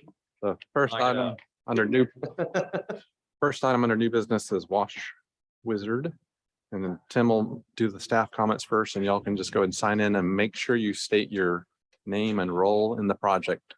Okay. So we know who we're talking to. Thank you. So as was stated, this is Wash Wizard. The applicant is requesting preliminary approval for a proposed new car wash at the southeast corner of Stallsville Road and Bacons Bridge Road. The property will be zoned GB General Business upon annexation. Is my understanding that second reading's forthcoming. Pretty sure. So currently it's an undeveloped property. This is the first meeting here. Following staff comments, there are existing overhead power lines on both Stallsville and Bacons Bridge. The applicant is proposing a 3-foot tall screening wall from the corner of the car wash building to the pay canopy, approximately 133 linear feet on Stallsville, and from the other corner of the pay canopy, approximately 95 linear feet along the frontage of Bacons Bridge. The screen wall is within a 15-foot front buffer, which meets the required buffer around parking and drive aisles. There are 5 parking spaces and 27 vacuum stalls proposed. They are utilizing existing shared access to Bacons Bridge to the south. Proposed car wash building to be similar in design to the previously approved location on Ladson. Exterior finishes include standing seam metal roof, brick. They're proposing the Meridian Capers Island, cementatious siding in Anderson white, and aluminum storefront window units. So that's the site, and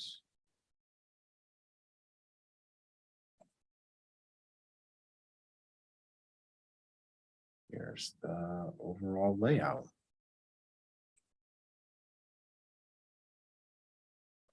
I don't know which one's the best to use here, so. We'll just stick with that one. So I'll turn it on over to them and allow them to introduce their project. Hello, everybody. I'm Brian Cook. I'm one of the owners of Wash Wizard. I'm joined here by Casey McKinley, my business partner. I have Ben Satilli from the site work team, and Todd Walker from the architectural team. This will be our third project in the Somerville market, our 11th overall project.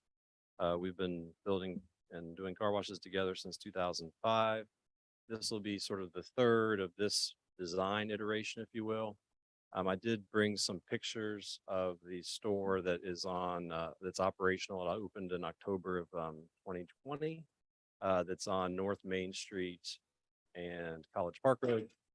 So it has that look and feel, and that's the actual brick of the Capers Island that you're looking at there. The main building is pretty much a replication of the other two, with the exception of the Latson Road project, which is almost open, maybe about a month or so out. And that's the one that went through DRB here about 18 months ago. That we'd be pretty much copying that design, but changing the brick on that particular project. I think the desire was to match the Parker's convenience store that was adjacent to the property there. So same kind of design with a different brick structure. The staff comments when we went through the TRC meeting were to really address the corner since it's a corner lot. So that's why we added the brick knee wall, and we also built the pay station area as more of a structure with columns instead of an open air kind of canopy, if you will, that the other projects have. So that's a new element for us, where we really tried to replicate the design and materials of the building to tie the two together, but give it a more substantial look and feel for the corner. In terms of the materials that we're using, I think you kind of went through them all. I have them represented up here on the front from those are actual materials from the actual job site, and the paint from the job site there.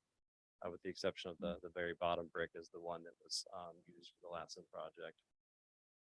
I don't know if you can see it over there. Hold up. So we're looking at a standing seam metal roof out of graphite, the Capers Island brick.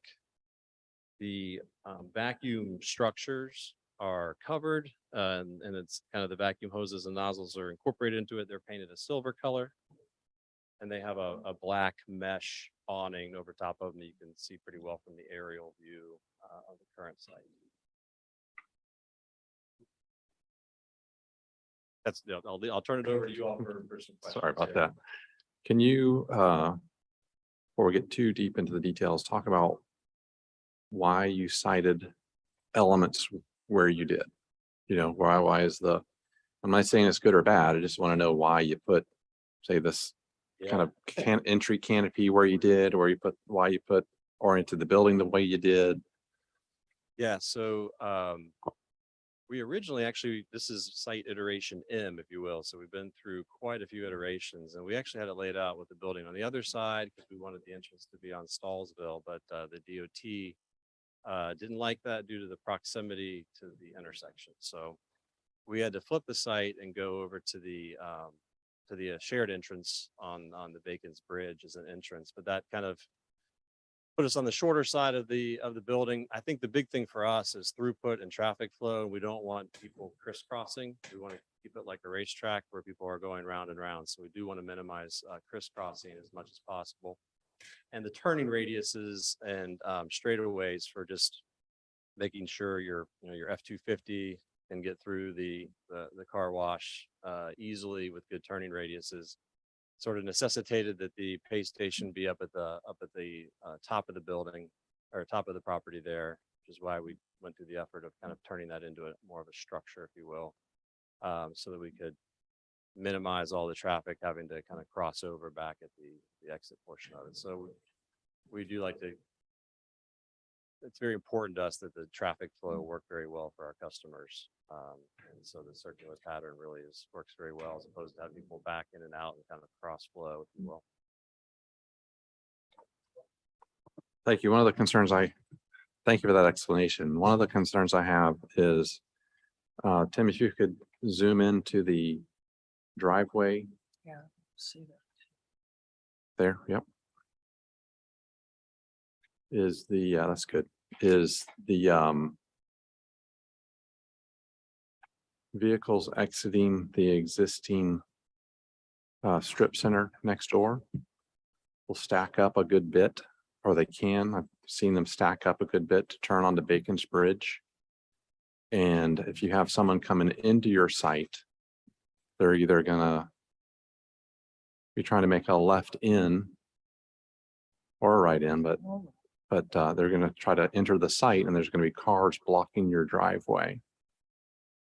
So I think that could create a safety issue. I think a little bit better would be if it lined up with that existing parking lot. So I'd kind of like to hear from your civil or yourself on, your thoughts, if you have any concerns, and if you've tried to get that drive further away from Bacon's Bridge. Chris, I don't think they'll be able to have anything but right in, right out there. I don't think so. They'll never let them take a left. If you're going down Bacon's Bridge out of town, you ain't gonna be able to take a left in. It's Right impossible. there. People won't know, the DOT isn't gonna let that happen. Gotcha. They'll put something in the middle of the road. that'll They've block already it. got a median there on that. They will, just like they did Yeah. over here. But y'all, have y'all looked into that, talked to DOT? Obviously you talked to submitted, DOT yes. about Stallsville Loop. And your name, sir? Vince Satilli, I'm with First Source Engineering. I'm civil on the project. We have submitted to DOT for like preliminary concept. And at this point, they've allowed us to have this access, full access. They've told you they will support a full access there? Yes. That's a minor miracle because Right. they would never do that anyplace else. We'll have to So you- invite, Make sure. right.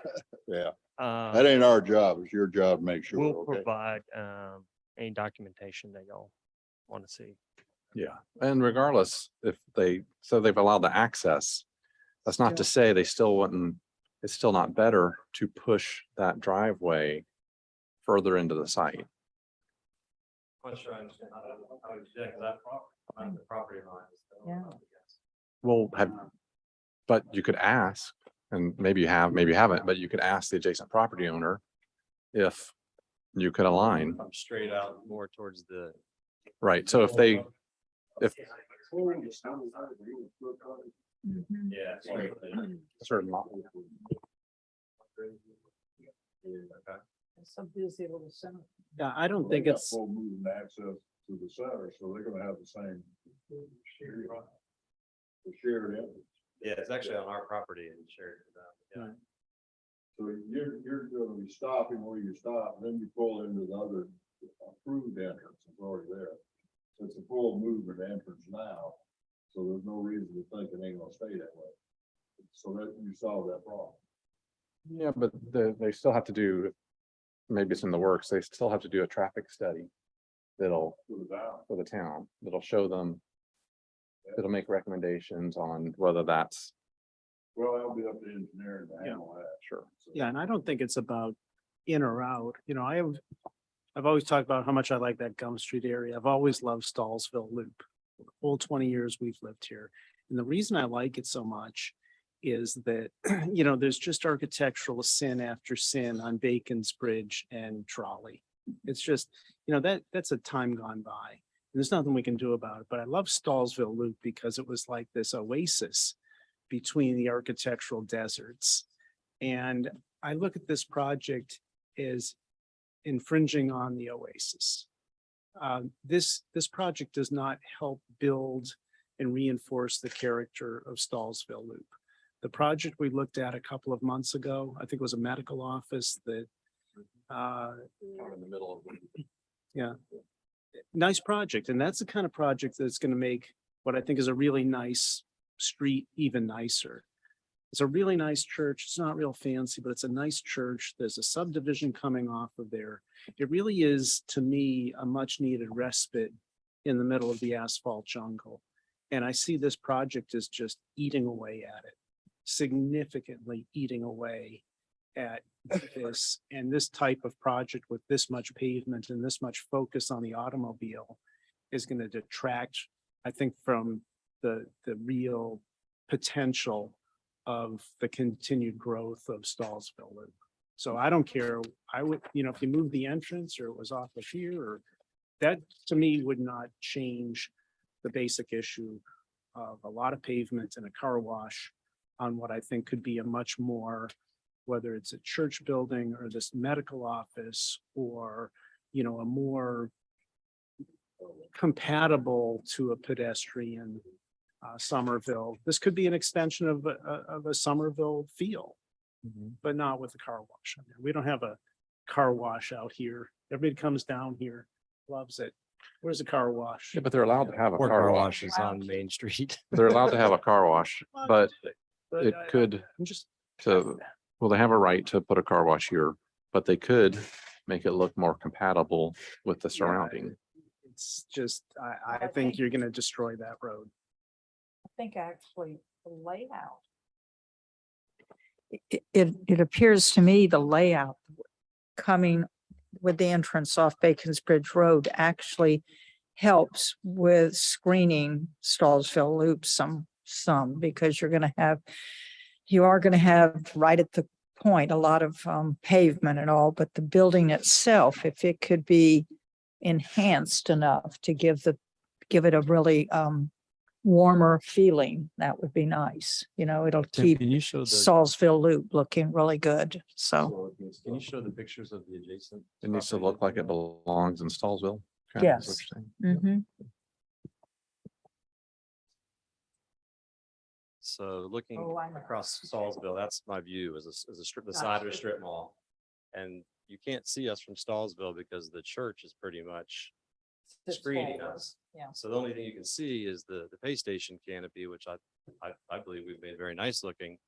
And you can see the character, like you said, the buildings are not the most appealing in the area, but we're on Bacon's Bridge and there's very little visibility of us from Stallsville. On one side is the side of a strip mall that I don't think is attractive. Well, but But- do you have I was just looking at Google Maps. If you go to Google Maps and look at this corner, I don't think you're showing it accurately in this, because on the left side, if you're coming off Bacon's Bridge, that building is sort of angled. And there's move your cursor to the left, Tim, to the other side of Stallsville. There's that grassed area with some trees in there. That helps soften the corner. And if you mirrored that on the other side of Stallsville and had that more landscaped, then I think you're kind of creating this transition zone from the Bacon's Bridge and I can't remember, Galleria Shopping Center, and you're creating like a gateway into this more residential or light office environment, which I think would be really nice. And I think if you put the little car pavement thing and all that asphalt, you're just gonna, you're never gonna be able to recreate that sense of entry to this cross-cut road that I think should continue to grow as it has been, and not to let the building types that are all along Bacon's Bridge and Trolley and Vade. That I think architecturally, it's going to really, really negatively impact the church. And it's going to change the whole, I think, feeling when you're kind of going to church. You know, I think it would help us understand if the plan were on an aerial, instead of just a site plan. So we could really see the proximity to the church. Right now, the church is somewhat of the focal point as you're turning left onto Stallsville. Or right, just as you're turning on to Stallsville, either way, you really see the church as a focal point. Now it's going to be the car wash, but it feels like but pay module, or I'm sure you have a more proper term for it, but the pay module seems out of character for that street. So does the church. I mean, the car wash building proper seems out of character. I know from your standpoint, it's probably a little frustrating because you're like, well, y'all approved this somewhere else previously, but that's a different part of town. So we really have to be site specific and it's challenging for us too, but we really have to know where this is in context of the town. It'd be different if it's on, it'd be different if it was in over here where those other applicants were earlier. So I mean, we can jump to the architecture and start looking at it if you like. My sense is, while it's not a bad looking building, I don't know if it's appropriate for that location. So I think you need to walk us through that building. And if you've already done it on the photos, that's fine, but I think it's worth looking at the buildings and the Good, yeah, look at the package. renderings, Tim. We have 3 different view angles on renderings. So this view would be if you were coming down Bacon's Bridge towards Stallsville Loop on the right. This would be kind of where the self-storage building is right now on Bacon's Bridge. So this would be as you're approaching from that direction. Is your architect with you? Yes. Okay. Then Tim, do you want to show the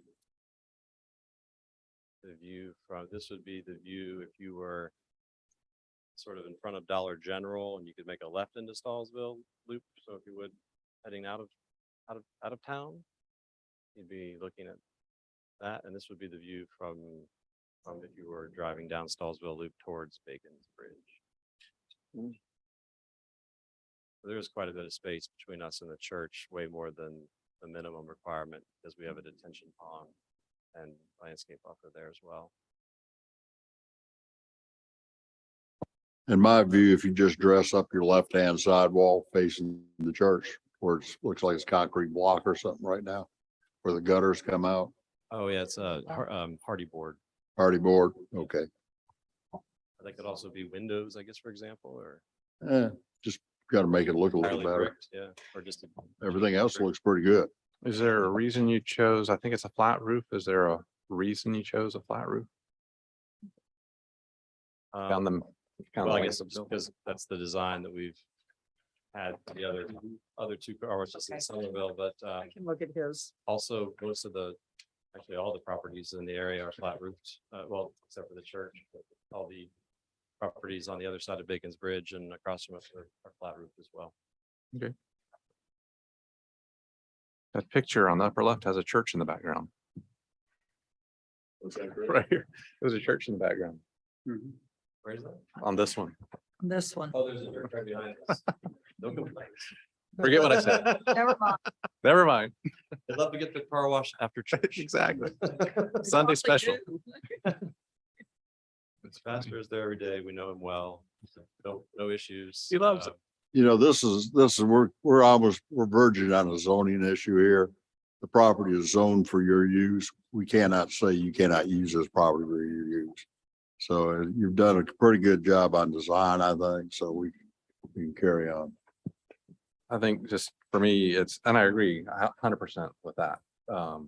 I think architecturally it needs a little work so it can try to look like it blends in with Stallsville itself. not the new Stallsville, like not the back of the Bilo and that kind of stuff. Yeah. But the church, and there's another building that you probably haven't seen that was approved 6 months ago or whatever. Medical building? Mhm. Tim could probably share that with you. It's Um, really gonna be nice. But I think buildings like this, and had a challenge like this on another project. The only building type that I can equate this to is like an old railway freight station, maybe, that has, it's a long building like this, but it's got a sloped roof the entire length.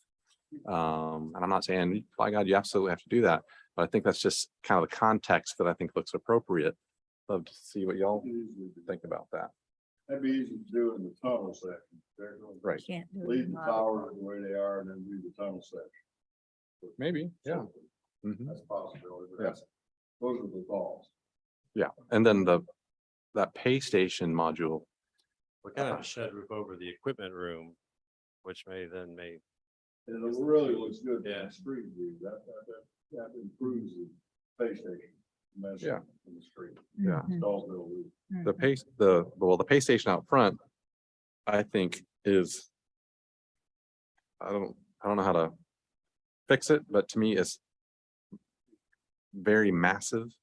And it should look more like a Somerville outbuilding, which would be more, I have an alternative drawing that Sure. I drew up too, so sure. it just was too expensive to have renderings done for every alternative, but I have an elevation that I can show you. Generally, I think it should be a It smaller needs to be a little outbuilding. shorter. Yeah. No, Yeah, you not had, as you massive. had one on the screen a little while ago that really looked good at that building. The pay station. Oh, yeah, that's better. Well, it's got a roof that slopes. and- We can't do that. I chose wrong, but I had to pick one for the render. Well, this one I think is good. Because it's not as massive. That's not unattractive. it's Dress in the just corner of anyone's. not small.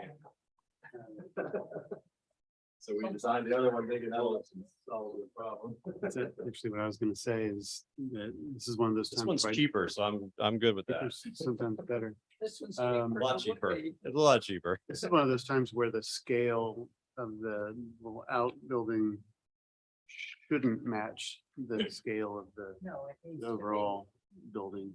I think scaling it down makes a big difference because it's actually, I mean, it's kind of the point on the point of this whole thing. We prefer to do the canopy because it's a little easier for traffic to get in and out of it without columns, like you're pulling into a garage where it's open. No, the one that we've already done.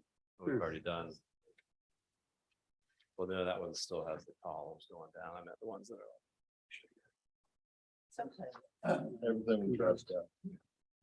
This is what we've built. No, it is. The last two sites, it's just this This one. open canopy structure. But that, Where was that? this is at North Main, and what we did at Latson Road is this canopy structure, but we heard address the corner, so we kind of went with a bigger structure. Because the other element of our business is we have license plate recognition cameras that have to be mounted above the car as they drive under, and they have to be 30 feet back from the pay station. So we enlarged the building so those could be hidden and mounted to the ceiling, as opposed to being on a truss. But we could go something back to like what we had done originally and maybe do more of a trellis or something to put it on as opposed to an aluminum truss system to make that look prettier, I suppose. Something a little lighter. I mean, it's on its way to lighter with this. There was Would make a there lot was of something in sense. color that we saw on the screen here that was totally, the pay station was white, with a lean-to roof. Oh, that was just one side of it. Yeah. Yeah, just one side was That white, was but that was this- the that was street. That was on the street side, yeah. That thing looked great. We thought that was the prettier side, yeah. With the lean-to. That had more visual interest, so we put that street side. Yeah, you can kind of see it on this drawing that's up there. That Can't kind of see shows it. you Can't the. see it up there. Did not show it. They in the don't trees have the too? same, they don't Oh, it's have. different? Oh, it's like you saw the same thing. That's the same. It's- It's Anyway. the same. All right, so this Yeah, guy, There was one in color. So revisit the pay station area, if you I will. would definitely revisit the pay station and it may be a way if the building, if the overall building stayed the way it is, or just changed a little bit to kind of fit in with the Stallsville area a little bit more. We would like it to be less massive too, because we're having a hard time getting the car straight, to be Sure. read by the license plate reader. I So got you. we still may move the pay station area interior, which will give you a larger planter area on the That would corner, be which really good. sounds like you all enjoy or want. So we're Mhm. open to that as well because it improves our turning. Yeah, softening all that up a little would make a, would It's a make a lot more big difference. landscape on the corner. Well, there's more to the Stallsville loop than the Dollar General, obviously. Design wise, if you went with a gable like this, on the end elevation, I'm generally architecturally splitting it down the two with a column right in the middle with the gable is. I mean, I would just, having a column in the center of a gable, any kind of gable is just architecturally, I don't believe the way to go. So you would add, basically add, Pay station? yeah, the sketch, this guy here. Yes, yeah. I would add another column and split those up and split that into, Talking about the lower left. yeah, the lower left corner of that sheet. Just having a column in the middle of a gabled end is architecturally just not, it just kind of throws things off. Might feel good for symmetry. Would that be more of a wall, do you mean then? or- No, just add a column and split it up so that it's, Oh, like four you know, columns? yes. Okay. Can't put my finger on it, but anyway, I think working on that and going up the road a little bit and kind of understand a greater understanding of that area aside from the, what did you call it? The architectural Well, fins? I think as a minimum, that your elevations need to be shown in context with the church. And I feel like we have people coming in here all the time. And what's great about Somerville, it's not one single building. There's not one, as far as I know, there's not one single great building in Somerville. Somerville's really nice because there's a nice building next to a nice building and it creates this fabric. We have all these applicants come in and they show their building. And I'm like, well, where's the context? If we think that Somerville's great because of context, you got to show the context. And you have to explain how we relate to the context. And that means site plan and it means elevations. This is just like this foreign thing coming in and saying, here it is. And I just don't think that's how we should be designing. I don't think that's how we should be reviewing and approving. We need to see what's around it. And, you showed us the kind of loser buildings nearby and say, well, we're better than them. Well, that's like me comparing myself to my brothers. That's not a good target. You got to find the good target. Underwear model, right? Yeah. And, Really? because I look at these elevations and we say, well, this kind of looks good, but where is it in scale to that church? Is this taller than the church steeple, the pediment? Is there an alignment? Is there a general sense of here's the pattern of the church with windows and solid? Here's the pattern of the garage. You don't want to copy the church, but I think you need to understand the church and the pattern. That's your nearest closest relative. And it looks good. It's not real fancy, but it's a nice church. I just feel like these things are coming in from corporate headquarters somewhere and plop down and say, here it is. And, sorry about your nice Stallsville loop, but we need clean cars. Yeah, I would Well, just, I think that they could make something like this tend to blend more with the church. Be Right. more And my appealing to the point church. is that we need to And see then it on the the same long drawing. wall of the building, the big white space, come up with something there. That the church would look at that would be a little more pleasing.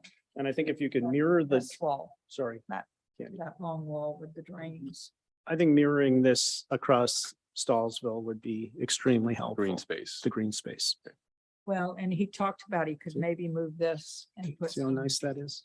Yeah, If we you talked copied about that doing on more this side of the houses. street, I think that would help a lot. I don't think I can get 100% as large as they are, but No, but that just- property was created by the realignment of Oh, Stallsville yeah. Road. But, Okay, when you're paying so, $500,000 an acre for a garden, you gotta So kind they of looking. for balance, conceptual as we work. said, the finances of the garden versus the cost. So you of a understand? developer. yeah, I hear you. So you understand where we're coming from as far as Hyde and Stallsville. Anything else we want to talk about? I will say it's better if you come in with a conceptual submittal instead of a preliminary submittal. because it's easier to talk through some of this stuff. You guys don't have to invest so much time. And hopefully you'll build more car washes nearby or in town or whatever. But what we'd like to hear is kind of what we've been talking about is let's see that context first. Let's that inform the design and then we'll move forward and start hardline. So just something for the future. Anything else we want to mention? Oh, landscaping. I think this was one I was reviewing earlier. I think some of the planting, we don't have to get into it really, but some of the planting I think was questionable for Somerville. Most of it was pretty good, but just kind of look at it and see if is really appropriate again in that Stallsville area, which would have lots of live oaks, lots of azaleas. I think you had some, but just double check. I think I have a lot of live oaks, a lot of azaleas, couple, I did do a couple of weeping willows in the back to give more screening to the church. And I think we have some, grasses and things in there, but I thought I had done that, so I'm not sure. It may be I may be getting confused. specifically, yeah, like which plant materials. I definitely was trying, I know that Somerville kind of likes on a lot of those azaleas and the live oaks. And then many kind of grasses mixed in there and lots of color. Yeah, it's actually, you're right. It's actually, I was probably getting confused with another one. That was another project. Yeah. Yeah, Maple Street, but consider indica azaleas as well, as opposed to you've got these ever blooming azaleas. Consider some Yeah, indicas in there. Encores, I think, yes. Yeah, encores. Just consider some of that as you refine it moving forward. That's more Somerville appropriate than not. I like the year round. I have a lot of drift roses, but they look nice, pretty year round. Yeah. So that being said, do you have anything else you need to mention? No. Okay, so can we have they're asking for preliminary approval? Someone like to make a motion?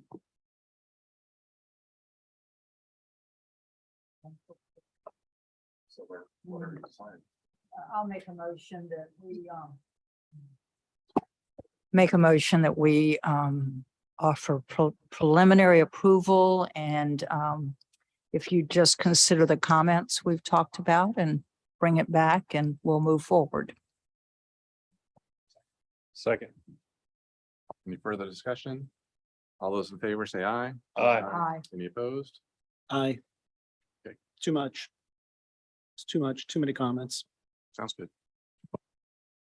And you may very well, when you, so a motion was granted for preliminary approval. You may want to come back for another preliminary Another approval. preliminary. You may want to come back for final. That's really up to you. It's just, there were a lot of comments, so that's up to you How to. we feel about addressing the comments and we'll evaluate that.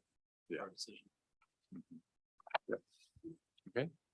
All righty. Thank you so much. Thank you. Appreciate it. Tim, is there anything under miscellaneous? There is nothing else on our agenda. All right, let's have Sharp's made a motion for dismissal. I think Bill seconded it. Yes. Everybody say aye. Aye.